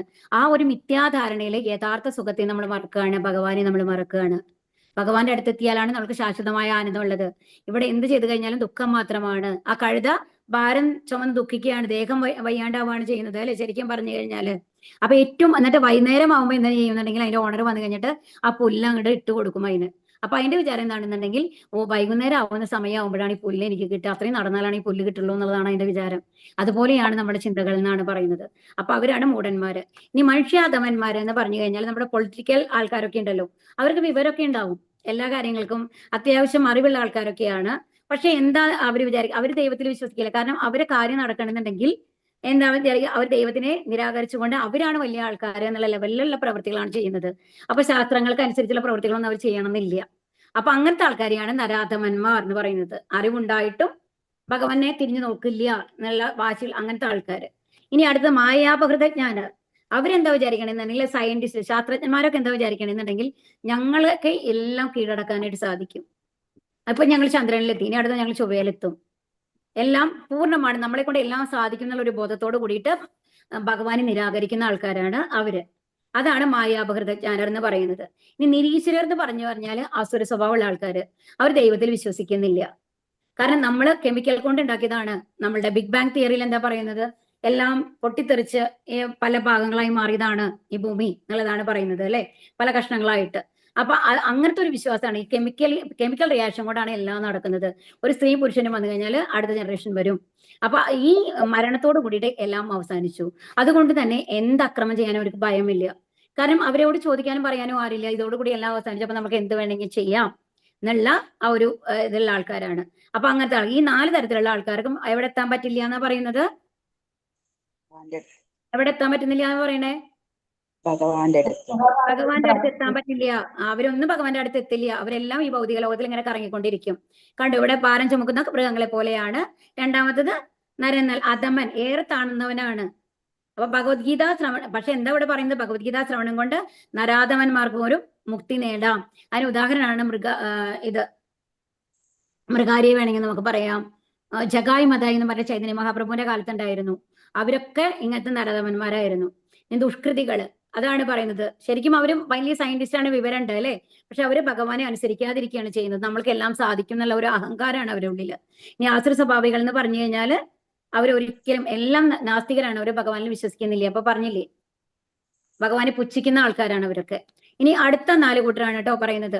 ചതുർവിധാഭജന്തേമാം ജനാസുകൃതിനോർജുന അർത്ഥോ ജിജ്ഞാസുരർത്ഥാർത്ഥി ജ്ഞാനീച്ച ഭരതർഷഭ. ഹേ ഭരതകുലശ്രേഷ്ഠ, സുകൃതികളായ 4 കൂട്ടരാണ് എന്നെ ഭജിക്കുന്നത്. ദുഃഖിതൻ, ധനാകാംക്ഷി, ജിജ്ഞാസു, പരമസത്യത്തെ അന്വേഷിക്കുന്ന ജ്ഞാനി. അപ്പൊ ഇനി 4 തരത്തിലുള്ള ആൾക്കാർ ഭഗവാന്റെ അടുത്ത് എത്തുന്ന ആൾക്കാരുണ്ട്. അവരെ കുറിച്ചിട്ടാണ് പറയുന്നത്. ആരൊക്കെയാണ് പറയുന്നത്? ദുഃഖിതൻ, ധനാകാംക്ഷി, ജിജ്ഞാസു, ജ്ഞാനി. ഈ 2 ശ്ലോകങ്ങളും അത്രയും ഇമ്പോർട്ടന്റ് ആണ് കേട്ടോ, നമ്മൾ അറിഞ്ഞിരിക്കേണ്ടതാണ്. അപ്പൊ ഇതില് ഗജേന്ദ്രനെയാണ് ഇവിടെ ആദ്യം കാണിക്കുന്നത്. ഗജേന്ദ്രൻ എന്ന് പറയുന്നത് ഇന്ദ്രദ്യുമ്ന മഹാരാജാവ് എന്ന് പറഞ്ഞ ഒരു രാജാവായിരുന്നു. അദ്ദേഹത്തിന് ശാപം കിട്ടും. അങ്ങനെ ശാപം കിട്ടിക്കഴിഞ്ഞിട്ട് എന്തായി മാറുന്നു? ഒരു ആനയായിട്ട് മാറുകയാണ്. ഓക്കെ, അപ്പൊ അത് കഴിഞ്ഞിട്ട് ഈ ആനയ്ക്ക് ശാപമോക്ഷം കിട്ടും ഭഗവാന്റെ അടുത്തുനിന്ന് എന്നുള്ളതുണ്ട്. അപ്പൊ ഈ ആന എന്നിട്ട് എന്ത് ചെയ്യുന്നുണ്ടെങ്കിൽ ആ ആന കൂട്ടത്തിന്റെ തലവനാണ് ഈ ആന ഗജേന്ദ്രൻ. പിടിയാനകളും കുട്ടികളും ഒക്കെ ആയിട്ട് വന്നു കഴിഞ്ഞിട്ട് ഒരു പുഴയിൽ ഇറങ്ങിയിട്ട് കുളിക്കാനായിട്ട് ഇറങ്ങുകയാണ് ഈ ആനക്കൂട്ടം. അപ്പൊ എന്തുണ്ടാവുന്നുണ്ടെങ്കിൽ ഒരു മുതല എന്ന് പറയുന്നതും ആ മുതലയും ഒരു ഗന്ധർവനായിരുന്നു. ശാപം കിട്ടിയതാണ്. ഹുഹു എന്ന് പറഞ്ഞിട്ടുള്ള ഗന്ധർവനാണ് ആ മുതല വന്നു കഴിഞ്ഞിട്ട് ഈ ആനയുടെ കാല് പിടിക്കുകയാണ്. ആ ആനയ്ക്ക് എന്ത് ചെയ്തു കഴിഞ്ഞാൽ അത് പിടിക്കാനേ പറ്റില്ല. മറ്റുള്ള ആനകളൊക്കെ കുറെ ഹെൽപ്പ് ചെയ്ത് നോക്കും, അവർ കുറെ സഹായിക്കാൻ നോക്കും. അത് കഴിഞ്ഞ് മട്ടി അവരെല്ലാവരും തിരിച്ചു പോകും. അവസാനം ഈ ആന മാത്രമാവും. 1000 കൊല്ലം അങ്ങനെ നിന്നു എന്നാണ് പറയുന്നത്. അവസാനം പക്ഷേ ഇന്ദ്രദ്യുമ്ന മഹാരാജാവ് അതീവ ഭക്തനായിരുന്നു. ഓക്കെ, അങ്ങനെ ഭക്തനായിരുന്നത് കൊണ്ട് ആ പൂർവ്വജന്മസ്മരണ വരെയാണ് ഈ ഗജേന്ദ്രന്. എന്നിട്ട് ഭഗവാനെ സ്മരിച്ചുകൊണ്ട് ശ്ലോകങ്ങൾ ചൊല്ലുകയാണ്. ആ ശ്ലോകം കേട്ട് കഴിയുമ്പോൾ ഭഗവാൻ എന്താണ് ഗരുഡന്റെ പുറത്താണ് വരുന്നത്. പക്ഷെ ആ പ്രാർത്ഥന കേൾക്കുമ്പോൾ വസ്ത്രം കൂടി എടുക്കാണ്ട് വന്നു എന്നാണ് പറയുന്നത്. അവസാനം ഗരുഡന് സ്പീഡ് പോരാന്ന് പറഞ്ഞിട്ട് ഭഗവാൻ തന്നെ വരും. അത്രയും ഫാസ്റ്റ് ആയിട്ട് വന്നിട്ട് ഈ ഗജേന്ദ്രനെ രക്ഷിക്കുകയാണ്. അപ്പൊ ഇതാണ് ദുഃഖിതന്റെ ഉദാഹരണമാരാണ് ഗജേന്ദ്രനാണ് കേട്ടോ. അതുപോലെ ദ്രൗപദി വസ്ത്രാക്ഷേപ സമയത്ത് ഏറ്റവും ആദ്യം എന്താ ചെയ്യുന്നത്? വസ്ത്രം കൈകൊണ്ട് പിടിച്ച് എങ്ങനെ അതിനെ രക്ഷിക്കാനായിട്ട് നോക്കണ്ട കുറെ നേരം. പക്ഷെ ഒരു രക്ഷയില്ലാന്ന് കാണുമ്പോൾ ഭർത്താവിനെ എല്ലാവരോടും അപേക്ഷിക്കേണ്ടത് അല്ലെ, രക്ഷിക്കണം എന്ന്. പക്ഷെ ഭഗവാനെ വിളിക്കുന്നില്ല. അവസാനത്തെ ആ ഒരു തുണിയുടെ ഇത് വരും, ഇനി ഒരു രക്ഷയിലെ മറ്റുള്ളവരുടെ മുമ്പിൽ നഗ്നയാക്കപ്പെടും എന്നുള്ള ആ ഒരു അവസ്ഥ എത്തുമ്പോൾ 2 കൈയും ഉയർത്തിപ്പിടിച്ചുകൊണ്ട് ഭഗവാനെ വിളിക്കുകയാണ്, ഭഗവാനെ രക്ഷിക്കുമെന്ന്. അപ്പൊ എപ്പോഴും ഒരു പൂർണ്ണ ശരണാഗതി വരുമ്പോ ഭഗവാൻ നമ്മളെ എങ്ങനെ വേണമെങ്കിലും രക്ഷിക്കും. അപ്പൊ ഇപ്പൊ അതുവരെ നമ്മൾക്ക് ഒരു അഹങ്കാരബോധമാണ്. എന്താണ്? എന്നെ കൊണ്ട് പറ്റും, അതുകൊണ്ടാണ് നമ്മൾ കൈകൊണ്ട് പിടിക്കുന്നത് അല്ലെ. ആ സാരി ഒക്കെ നമ്മൾ മാക്സിമം ഞാൻ ശ്രമിക്കാം എന്നുള്ളത്. ആ ശ്രമത്തിനെ വിട്ട് കഴിഞ്ഞിട്ട് എപ്പോ നമ്മൾ പൂർണ്ണമായിട്ടും എന്റെ കയ്യിൽ ഒന്നുമില്ല, ഞാൻ ഭഗവാനോട് അപേക്ഷിക്കുന്നു എന്നുള്ള ലെവലിൽ നമ്മുടെ മനസ്സ് വരുന്നുവോ, ആ ഭാവം നമ്മൾക്കുള്ളിൽ വരുന്നുവോ, ഭഗവാൻ തീർച്ചയായും നമ്മുടെ കൂടെ ഉണ്ടാവും എന്നുള്ളതാണ് ദ്രൗപദിയുടെ ഇത് നമ്മളെ പഠിപ്പിക്കുന്നത്. അതുകൊണ്ടാണ് എപ്പോഴും 2 കൈ ഉയർത്തിക്കൊണ്ട് ഭഗവാനെ പ്രാർത്ഥിക്കുന്നത്, ഹരേ കൃഷ്ണ നമ്മൾ പറയുന്നത്. അതിന്റെ അർത്ഥം എന്റെ കയ്യിൽ ഒന്നുമില്ല ഭഗവാനെ, എനിക്ക് 2 കൈ ഉയർത്തി കഴിഞ്ഞാൽ നമുക്ക് ഒന്നും ചെയ്യാൻ സാധിക്കില്ല അല്ലെ. അപ്പൊ അതുകൊണ്ട് ആ ഒരു അവസ്ഥയിൽ വേണം നമ്മൾ ഭഗവാനെ പ്രാപിക്കാനായിട്ട്, ഭഗവാനെ പ്രാർത്ഥിക്കാനായിട്ട്. ഇനി അടുത്തത് വന്നു കഴിഞ്ഞിട്ട് ഹരേ കൃഷ്ണ, പ്രഹ്ലാദ മഹാരാജാവിനെയാണ് ഇവിടെ കാണിക്കുന്നത് കേട്ടോ. അപ്പൊ ഈ പ്രഹ്ലാദ മഹാരാജാവിന്റെ ഇതിലെന്താ വരുന്നത്? അത് ഹിരണ്യകശിപുവിന്റെ ഈ കഥ ഞാൻ ഇന്നലെ പറഞ്ഞതല്ലേ, ഇനി വീണ്ടും റിപ്പീറ്റ് ചെയ്യണ്ടല്ലോ. അപ്പൊ അതാണ് നാരദര് വന്നു കഴിഞ്ഞിട്ട് ആ കഥ പറഞ്ഞു കൊടുക്കുകയാണ് അല്ലെ. എന്നിട്ട് ഒരു ഭഗവത് ഭക്തനായി മാറുകയാണ് പ്രഹ്ലാദൻ. അതിന്റെ എല്ലാത്തിനും ഭഗവാൻ, അതായത് അഗ്നിയിൽ നിന്ന് പോലും ഭഗവാൻ രക്ഷിക്കുന്നുണ്ട്. അപ്പം അതും ഇതിന്റെ കാര്യത്തിൽ, പ്രഹ്ലാദന്റെ കാര്യത്തിലും ഇതുപോലത്തെ ഒരവസ്ഥയാണുള്ളത്. ഇനി അടുത്തത് ഇവിടെ താഴെ കാണിക്കുന്നത് ധ്രുവരാജാവിനെയാണ്. ധ്രുവ എന്തിനു വേണ്ടിയിട്ടാണ് വന്നത്? ആർക്കെങ്കിലും അറിയാമോ? ഉത്താനപാല മഹാരാജാവിന്റെ മകനാണ് സുരുചി എന്ന് പറഞ്ഞ 2 ഭാര്യമാരാണുള്ളത്. ആദ്യത്തെ ഭാര്യയിലെ മകനാണ് ആര് എന്ന് പറയുന്നത്? ഈ പ്രഹ്ലാദൻ എന്ന് പറയുന്നത്. അമ്മയുടെ പേര് സുനീതിയാണ്, രണ്ടാമത്തെ ഭാര്യ സുരുചിയാണ്. അപ്പൊ സുരുചി എന്നുള്ള ഭാര്യയോട് കുറച്ച് ഇഷ്ടം കൂടുതലാണ് ഉത്താനപാന പാദം രാജാവിന്. അപ്പൊ അവരുടെ മകൻ മടിയിൽ വന്നിരിക്കുമ്പോ ഈ കുട്ടിക്ക് തോന്നും എനിക്ക് മടിയിലിരിക്കണം എന്ന്. പക്ഷെ രണ്ടാമത്തെ അമ്മ സമ്മതിക്കുന്നില്ല. കാരണം ഞങ്ങൾക്ക് മാത്രമാണ് ഈ രാജ്യത്തിനും അവകാശമുള്ളൂ, രാജാവിന്റെ മേലെയും അവകാശമുള്ളൂ എന്ന് പറഞ്ഞിട്ട് ആട്ടി ഓടിക്കുകയാണ് ചെയ്യുന്നത്. സങ്കടപ്പെട്ട് അമ്മയുടെ അടുത്ത് ചെല്ലുമ്പോൾ അമ്മ പറയും ഭഗവാന് മാത്രമാണ് നിന്നെ രക്ഷിക്കാൻ കഴിയുള്ളൂ എന്ന്. 5 വയസ്സുള്ള ആ കുട്ടി ഉടനെ തന്നെ അപ്പൊ ഭഗവാനെ എവിടെ കാണാം? കാട്ടിൽ പോയി തപസ് ചെയ്താൽ കാണാമെന്ന് പറയുന്നുണ്ട്. ഉടനെ തന്നെ ഇറങ്ങുകയാണ് ധ്രുവൻ. ആരും പറയുന്നത് കേൾക്കാണ്ട് കാട്ടിൽ വരികയാണ്. അപ്പോഴാണ് നാരദമുനി കാണും. നാരദമുനി കുറെ പിന്തിരിപ്പിക്കാൻ നോക്കും. ഇവിടെ വനത്തിൽ ഒരുപാട് വന്യമൃഗങ്ങളുണ്ട് ധ്രുവ, നിന്റെ പ്രായം അതല്ല, നീ രാജ്യമൊക്കെ ഭരിച്ച് സുഖമായിട്ടിരിക്കേണ്ടതല്ലേ, അപ്പൊ അത് കാരണം ഇതൊന്നും നിനക്ക് താങ്ങാൻ പറ്റില്ല എന്നൊക്കെ പറയും. ഇല്ല, എനിക്ക് ഭഗവാനെ കാണണം, എനിക്ക് അച്ഛനേക്കാളും വലിയ ആളാവണം എന്നുള്ളതാണ് ആഗ്രഹം. എന്നിട്ട് നാരദമുനി മന്ത്രം പറഞ്ഞു കൊടുത്ത് തപസ് ചെയ്യാണ്. അത്രയും തീവ്രമായിട്ടുള്ള തപസ്സാണ് ചെയ്യുന്നത്. ആദ്യം ഭക്ഷണം ഉപേക്ഷിക്കുന്നു, പിന്നെ വെള്ളം ഉപേക്ഷിക്കുന്നു, പിന്നെ ശ്വാസോച്ഛ്വാസം പോലും നിർത്തിയിട്ടാണ്. അപ്പൊ ശരീരം ചൂടായി കഴിഞ്ഞിട്ട് അങ്ങനെ ആ ചൂട് കൊണ്ട് എന്താണ് ഈ ലോകം മുഴുവൻ പുകയുന്ന ഒരവസ്ഥയിൽ വരുന്ന ലെവലിലേക്ക് വരികയാണെന്നാണ് പറയുന്നത്. അപ്പോ ഭഗവാൻ പ്രത്യക്ഷപ്പെടുകയാണ്. എന്നിട്ട് ശംഖ് കൊണ്ട്, എന്താണ് വേണ്ടത്? വാത്സല്യം കൊണ്ട് ശംഖ് കൊണ്ട് ആ കവിൾത്തടത്തില് ഒന്ന് തലോടും. ആ തലോടലില് ഒരു ശുദ്ധഭക്തനായിട്ട് മാറുകയാണ്. എല്ലാ ആഗ്രഹങ്ങളും നീങ്ങിയിട്ട് ഭഗവാന്റെ കാലടികൾ മാത്രമാണ് ശരണം എന്നുള്ള ഒരു ലെവലിലേക്ക് ധ്രുവൻ വരികയാണ്. എന്നിട്ടും ഭഗവാൻ പറയും നീ തിരിച്ചുപോയി രാജ്യം ഭരിക്കണം, അത് കഴിഞ്ഞിട്ട് ധ്രുവലോകം, നിനക്കായിട്ടൊരു ലോകം തന്നെ ഉണ്ടാവും, ധ്രുവലോകം എന്ന് പറഞ്ഞിട്ട് എന്നുള്ളത് പറയുന്നത് നമ്മൾ ധ്രുവ നക്ഷത്രമായിട്ട് കാണാറുണ്ട് അല്ലേ. അപ്പൊ അതാണ് ധ്രുവന്റെ കഥ. അപ്പൊ ധ്രുവ എന്തിനു വേണ്ടിയിട്ടാണ്? ധനാകാംക്ഷിയാണ്. ഇനി അടുത്തതാരാണ് ഇവിടെ കാണുന്നത്? പിന്നെ നമ്മൾ ജിജ്ഞാസു എന്ന് പറയുന്നത് ഇപ്പൊ എന്താന്നുണ്ടെങ്കിൽ ഇപ്പൊ പരീക്ഷിത മഹാരാജാവിനെയും അല്ല, നമ്മുടെ ഈ ഇവിടുത്തെ ആൾക്കാരുണ്ടല്ലോ നൈമിഷികാരണ്യത്തിലെ അവിടുത്തെ മുനിമാരൊക്കെ ഭാഗവതം കേൾക്കാൻ വന്നു അല്ലെ, ശൗനകാദി ഋഷികളൊക്കെ. അവരൊക്കെ വന്നു കഴിഞ്ഞിട്ട് ഭഗവാനെ കുറിച്ച് അറിയാനുള്ള ആകാംക്ഷ കൊണ്ടാണ് വന്നത്. അവർക്ക് ആഗ്രഹങ്ങളൊന്നുമില്ല, അവർ ഓൾറെഡി ശുദ്ധഭക്തന്മാരാണ്. അങ്ങനത്തെ ആൾക്കാരെയാണ് ജിജ്ഞാസു എന്ന് പറയുന്നത്. അതുപോലെ സുഖദേവ ഗോസ്വാമിമാരെയുള്ള ആൾക്കാരാണ് ജ്ഞാനി, എല്ലാം ഭഗവാനെ കുറിച്ച് അറിഞ്ഞുകൊണ്ട് ഭഗവത് ഭക്തന്മാരായിട്ടുള്ളത്. അപ്പൊ അവർ ആദ്യം വന്നു കഴിഞ്ഞിട്ട് ഭക്തന്റെ രൂപത്തിനേക്കാളും കൂടുതൽ എന്താണ് ഭഗവാനെ ഒരു വ്യക്തി രൂപം ഇല്ല എന്നുള്ള ലെവലിൽ വിശ്വസിച്ചിരുന്ന ആൾക്കാരാണ്. എന്നിട്ട് ശുദ്ധഭക്തനായി തീരുന്നതാണ്. അങ്ങനത്തെ ആൾക്കാരാണ് ജ്ഞാനി എന്ന് പറയുന്നത്. അപ്പൊ 4 തരത്തിലുള്ള ആൾക്കാരാണ്. ഗജേന്ദ്രനെ പോലുള്ള ആൾക്കാർ ദുഃഖിതന്മന്, ധ്രുവനെ പോലുള്ള ആൾക്കാര് ധനാകാംക്ഷി, അതുപോലെ തന്നെ നൈമിഷികാരണ്യത്തിലെ ഋഷിമാരെന്ന് പറയുന്നത് ജിജ്ഞാസു, സുഖദേവ ഗോസ്വാമി എന്നൊക്കെ പറയുന്നത് ആരാണ്? ജ്ഞാനി. അങ്ങനെ 4 തരത്തിലുള്ള ആൾക്കാർക്ക് ഭഗവാന്റെ അടുത്ത് എത്താനായിട്ട് സാധിക്കും എന്നുള്ളതാണ് ഇവിടെ പറയുന്നത് കേട്ടോ. ഇനി ബഹൂനാം ജന്മനാമന്തേ ജ്ഞാനാവാൻ മാം പ്രപദ്യതേ വാസുദേവ സർവമിതി സമഹാത്മാ സുദുർലഭക. അപ്പൊ അസംഖ്യം ജനന മരണങ്ങൾക്ക് ശേഷം ജ്ഞാനവാനായ വ്യക്തി സർവജ്ഞനാണ്, കാരണങ്ങൾക്കും കാരണഭൂതനും സർവ്വവ്യാപിയുമാണെന്ന് മനസ്സിലാക്കി എന്നെ അവർ ശരണം പ്രാപിക്കുന്നു. അപ്രകാരമുള്ള മഹാത്മാക്കൾ വളരെ വിരളമാണ്. അപ്പൊ ഒരുപാട് ജന്മങ്ങൾക്ക് ശേഷമാണ് ഭഗവാൻ ആരാണ്, ഭഗവാനാണ് എല്ലാം, നമ്മൾ ഭഗവാന്റെ അടുത്ത് ആണ് എത്തേണ്ടത് എന്നുള്ളത് നമ്മൾക്ക് ആ ഒരു ജ്ഞാനം നമ്മൾക്ക് ലഭിക്കുള്ളൂ. അപ്പൊ നമ്മളും ഒരുപാട് പുണ്യങ്ങളൊക്കെ ചെയ്ത് കഴിഞ്ഞിട്ട് ആരുടെയൊക്കെ ഗുരുക്കന്മാരുടെയോ അനുഗ്രഹങ്ങൾ നമ്മൾക്ക് ഉണ്ടായിട്ടുണ്ടാവാം. അതുകൊണ്ടാണ് ഇപ്പൊ ഇവിടെ ഇരുന്ന് നമുക്ക് ഭഗവത്ഗീത കേൾക്കാനുള്ള ഒരു അനുഗ്രഹം ലഭിക്കുന്നത്. ആ പാത്തിലേക്ക് നമ്മൾ എത്തിയിട്ടുള്ളത് എന്ന് മനസ്സിലാക്കണം. അപ്പൊ ഒരുപാട് ജന്മങ്ങൾക്ക് ശേഷമാണ് ആ ഒരു അനുഗ്രഹം കിട്ടുന്നത്. അങ്ങനെ എത്തുന്ന ആൾക്കാരുടെ വളരെ വിരളമാണ്. അപ്പൊ നമ്മൾ പറഞ്ഞൂലെ എന്തുകൊണ്ടാണ് ശുദ്ധഭക്തന്മാരാവണമെങ്കിൽ അത്ര എളുപ്പമല്ല, കാരണം ഭഗവാൻ അവരുടെ അടിമയായി തീരും എന്നുള്ളത് കൊണ്ട്. ഇനി കാമൈസ്തൈസ്തർഹൃതജ്ഞാനാക പ്രപദ്യന്തേ അന്യദേവതാക തം തം നിയമമാസ്തായ പ്രകൃത്യാനിയതാ സ്വയ. ഭൗതികാഭിലാഷങ്ങളാൽ അപഹരിക്കപ്പെട്ട ജ്ഞാനത്തോടു കൂടിയവർ ദേവന്മാരെ ശരണം പ്രാപിക്കുന്നു. പ്രത്യേക നിയമങ്ങളും നിബന്ധനകളും അനുസരിച്ച് അവർ സ്വപ്രകൃതിയാൽ ദേവന്മാരെ ആരാധിക്കുന്നു. ഇനി നമ്മൾക്ക് ഭൗതിക ആഗ്രഹങ്ങളുള്ള ആൾക്കാരൊക്കെ എന്ത് ചെയ്യും? നേരിട്ട് ഭഗവാന്റെ അടുത്തല്ല പോവുക. നമ്മൾ എന്ത് ചെയ്യും? എന്തെങ്കിലും വിഘ്നങ്ങൾ വരുമ്പോൾ നമ്മൾ ഗണപതിയുടെ അടുത്ത് പോകുന്നു. നമ്മൾ എന്തെങ്കിലും കാര്യം, ഇപ്പൊ ഒരു വിവാഹം അങ്ങനത്തെ കാര്യങ്ങളൊക്കെ വേണ്ടിയിട്ടാണെങ്കിൽ പാർവതി ദേവിയെ പൂജിക്കുന്നു, ധനത്തിന് വേണ്ടി ലക്ഷ്മി ദേവിയെ പൂജിക്കുന്നു. അങ്ങനെ ഓരോരോ ദേവതമാരെ പൂജിക്കുന്നുണ്ട് അല്ലെ. അങ്ങനെയാണ് നമ്മൾ ചെയ്യാറ്. അപ്പൊ പക്ഷെ അങ്ങനെ ചെയ്ത് കഴിഞ്ഞു കഴിഞ്ഞാലും അതിന്റെ ഫലം യഥാർത്ഥത്തിൽ കൊടുക്കുന്നത് ആരാണ്? ഭഗവാനാണ്. കാരണം ഭഗവാന്റെ ഓഫീസേഴ്സ്മാരെയാണ്. വിശ്വരൂപത്തിൽ നമ്മൾ കാണാൻ ഭഗവാന്റെ അവയവങ്ങളായിട്ടാണ് ഈ ദേവതന്മാരൊക്കെ വരിക. അപ്പൊ ഈ ദേവതന്മാർക്ക് എന്തെങ്കിലും നമ്മൾക്ക് തന്നെ, ഇപ്പൊ നമ്മൾക്കൊരു പ്രൈം മിനിസ്റ്റർ ഉണ്ടെന്ന് വെച്ചാൽ, ഒരു രാജ്യത്തിൽ ഒരു രാജാവ് ഉണ്ടെന്നുണ്ടെങ്കിൽ അതിന്റെ ഓരോരോ ഭാഗങ്ങൾ, എല്ലാ ഭാഗത്തും രാജാവും പോയി കാര്യങ്ങൾ അന്വേഷിക്കുന്നുണ്ടാവില്ല അല്ലെ. ഓരോരോ ഭാഗത്തിനും ഓരോ ആൾക്കാരെ ചുമതല ഏൽപ്പിച്ചിട്ടുണ്ടാവും. അവരാണ് അവിടുത്തെ കാര്യങ്ങളൊക്കെ ചെയ്യുന്നുണ്ടാവുക. അപ്പൊ നമ്മൾക്ക് ആ ഭാഗത്തെ ആൾക്കാർക്ക് എന്തെങ്കിലും കാര്യം നടക്കണമെങ്കിൽ അവിടുത്തെ ആളെ പോയിട്ട്, ആ ചെറിയ രാജാവിനെ പോയിട്ട് കണ്ടാൽ മതിയാവും അല്ലെ. അപ്പൊ അവർക്ക് അത് സാങ്ഷൻ ചെയ്യണമെന്നുണ്ടെങ്കിൽ ആരെ അനുവാദം വേണ്ടി വരും? ആ മെയിൻ ആയിട്ടുള്ള ചക്രവർത്തി ആയിട്ടുള്ള രാജാവിന്റെ അനുവാദം വേണ്ടി വരും. അവരനുവാദം ഇല്ലാണ്ട് ഇവർക്കൊന്നും ചെയ്യാൻ പറ്റില്ല.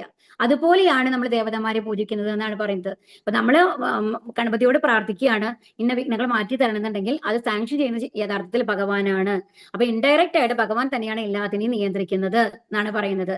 അന്തബന്ധുഫലം തേഷാം തദ്ഭവത്യൽപമേധസാം ദേവാൻ ദേവയജോയാദി മദ്ഭക്തായാദി മാമഭി.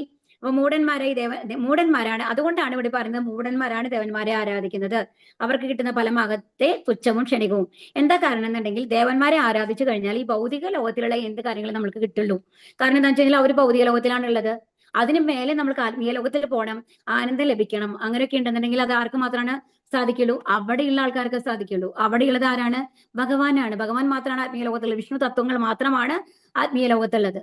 അപ്പൊ ഭഗവാനെ പ്രാർത്ഥിച്ചാൽ മാത്രമാണ് ഇവിടെ നിന്ന് നമ്മൾക്ക് ആത്മീയ ലോകത്തേക്ക് പോകാൻ പറ്റുള്ളൂ. അല്ലാന്നുണ്ടെങ്കിൽ എവിടെ വരെ പോവാം? ബ്രഹ്മലോകം വരെ പോവാം. അവിടെ വരെയുള്ള ആനന്ദമാണ് നമ്മൾക്ക് ലഭിക്കുള്ളൂ. അതുകൊണ്ട് നമ്മൾക്ക് ഈ ഭഗവാനെ ആരാധിച്ചുകൊണ്ട് നമ്മൾക്ക് ഗോലോക വൃന്ദാവനത്തിൽ എത്തിയിട്ട് പരമമായ ആനന്ദം ലഭിക്കാൻ സാധ്യതയുള്ളപ്പോ അതിന് ചെറിയ കാര്യങ്ങൾക്ക് വേണ്ടിയിട്ട് നമ്മുടെ ജന്മം പാഴാക്കണോ? അതുകൊണ്ടാണ് പറയുന്നത് മൂഢന്മാരാണ് എന്ന് പറയുന്നത് കേട്ടോ. അപ്പൊ ഭഗവാന് പരിമിതിയില്ല, വരദാനങ്ങൾക്ക് എണ്ണമില്ല, കാരുണ്യം അതിരട്ടതാണ്. അതുകൊണ്ട് ശുദ്ധഭക്തരിൽ അദ്ദേഹത്തിനുള്ള കനിവും അത്രേ. അപ്പൊ ഭഗവാൻ നമ്മൾക്ക് കനിഞ്ഞു കഴിഞ്ഞാൽ നമ്മുടെ ഭൗതിക കാര്യങ്ങൾ ഭഗവാൻ തന്നെ നടത്തി തരും എന്നുള്ളതാണ്. പക്ഷെ ആ ലെവലിൽ നമ്മൾ ശുദ്ധഭക്തനാവണം, ഭഗവാനെ പ്രീതിപ്പെടുത്തണം. നാഗം പ്രകാശ സർവസ്യ യോഗമായ സമാവൃത മൂഢോ യംനാഭിജാനാദി ലോകോ മാമജം അവ്യയം. ബുദ്ധിയില്ലാത്തവർക്കും മൂഢന്മാർക്കും ഞാൻ ഒരിക്കലും പ്രത്യക്ഷനാവാറില്ല. യോഗമായ എന്ന എന്റെ അന്തരംഗ ശക്തി അവരിൽ നിന്ന് എന്നെ മറച്ചു വെക്കുന്നു. തന്മൂലം അജനും അവ്യയനുമാണ് ഞാനെന്ന് അവർ അറിയുന്നില്ല. എന്നാൽ ഭഗവാനെ വിശ്വസിക്കാത്ത ആൾക്കാർക്ക്, ഭഗവാൻ ഇല്ലാന്ന് പറയുന്ന ആൾക്കാർക്ക് ഒന്നും ഭഗവാനെ കാണിച്ചു കൊടുക്കില്ല. അതുകൊണ്ട് അവർക്ക് ഭഗവാനെ കുറിച്ച് അറിയാനും സാധിക്കില്ല എന്നുള്ളതാണ് ഇവിടെ പറയുന്നത്. വേദാഹം സമതീതാനി വർത്തമാനാനി ചാർജുന ഭവിഷ്യാനി ച ഭൂതാനി മാം തു വേദാന കശ്ചന. ഹേ അർജുന, പരമപുരുഷനായ എനിക്ക് പണ്ടുണ്ടായതും ഇന്ന് സംഭവിക്കുന്നതും മേലെ വരാൻ പോകുന്നതുമായ എല്ലാം അറിയാം.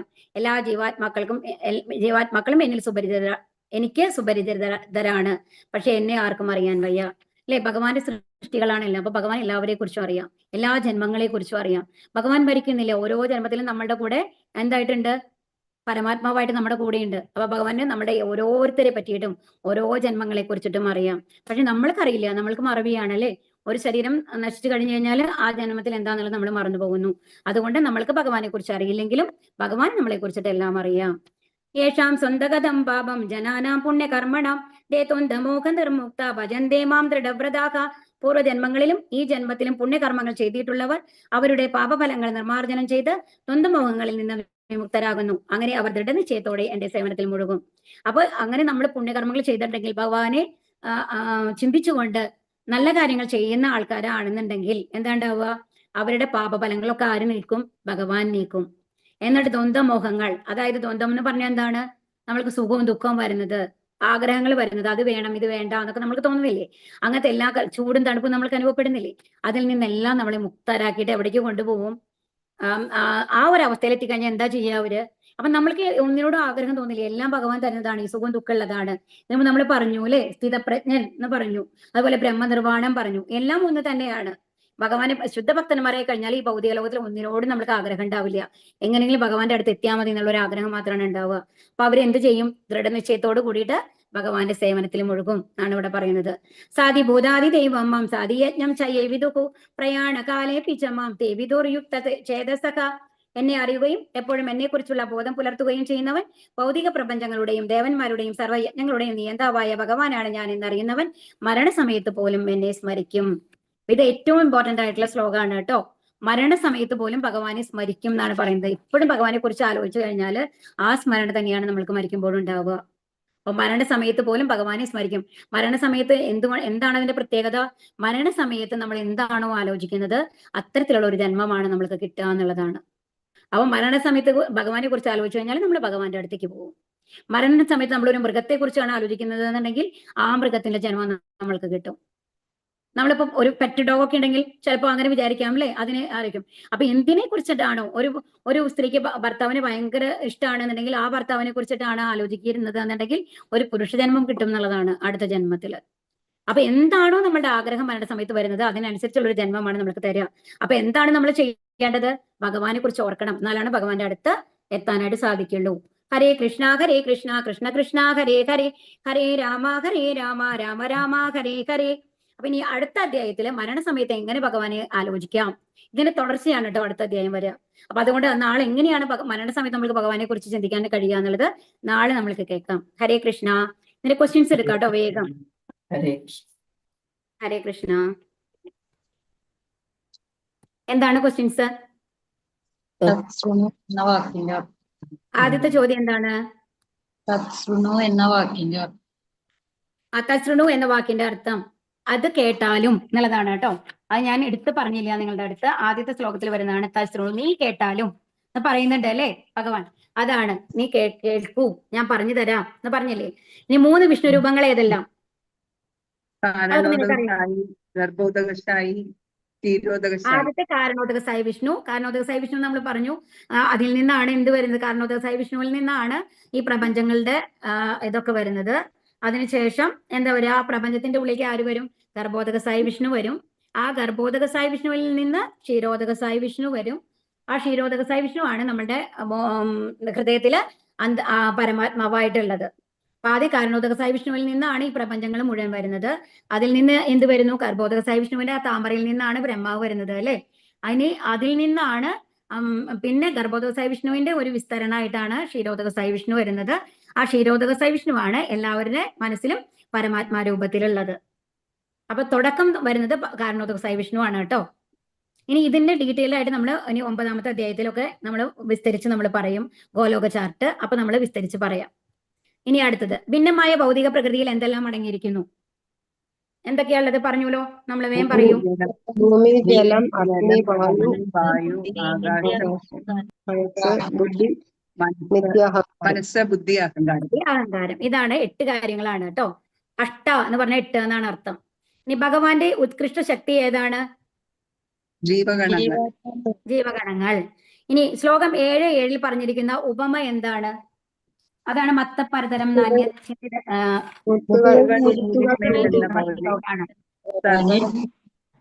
അതായത് മാലയില് മുത്ത് കോർക്കുമ്പോ ആ ചരട് നമ്മൾക്ക് കാണില്ല അല്ലെ. അല്ല സോറി, ഒരു ചരടിൽ മുത്ത് കോർത്ത് മാല ഉണ്ടാക്കുമ്പോ ആ ചരട് നമ്മൾക്ക് കാണില്ല. അതുപോലെ ഈ ഭൗതിക പ്രപഞ്ചം മുഴുവൻ നിലനിർത്തുന്നത് ഭഗവാനാണ്. എന്നാൽ ആ ഭഗവാൻ ഇൻവിസിബിൾ ആണ്, നമ്മൾക്ക് കാണില്ല എന്നുള്ളതാണ് ഉപമ കേട്ടോ. ഇനി അടുത്തത് ഭഗവാന്റെ ശരണം പ്രാപിക്കാത്തവർ ആരെല്ലാം?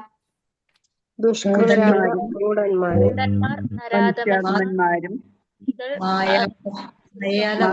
അപഹരിക്കപ്പെട്ട ജ്ഞാനത്തോടു കൂടിയവരും നിരീശ്വരവാദികളല്ലേ. നിരീശ്വരവാദികള്. ഇനി ആരൊക്കെയാണെന്നത് കറക്റ്റ് ആയിട്ട് മനസ്സിലായില്ലേ നിങ്ങൾക്ക്? ഇനി ഭഗവാനെ ശരണം പ്രാപിക്കാത്തവരാരൊക്കെയാ? അല്ല, പ്രാപിക്കുന്നവരാരൊക്കെയാണ്? ഭജിക്കുന്നവര്.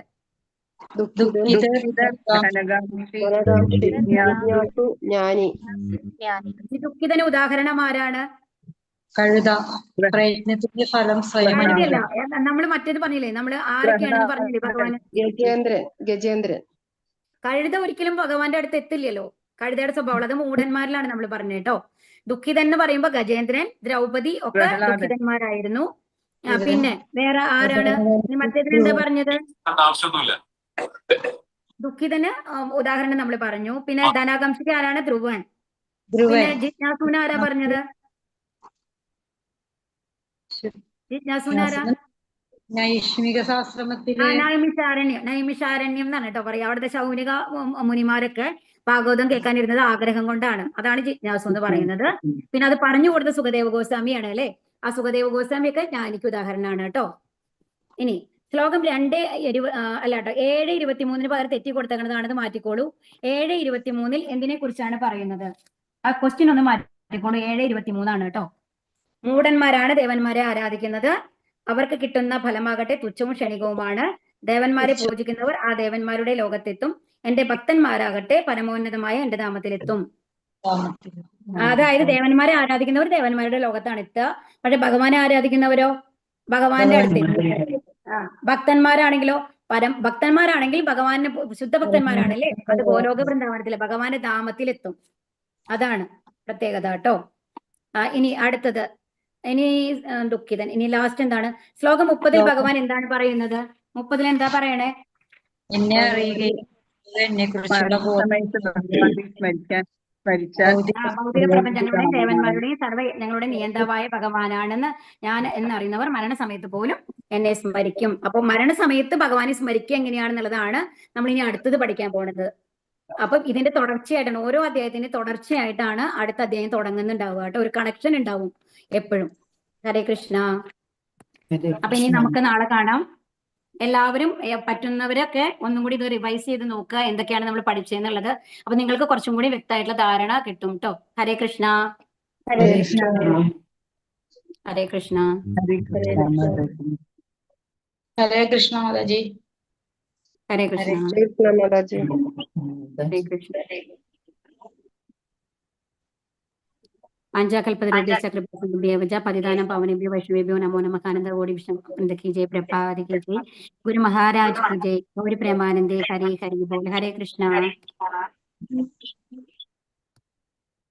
ഹരേ മാതാജി, ഹരേ കൃഷ്ണ മാതാജി.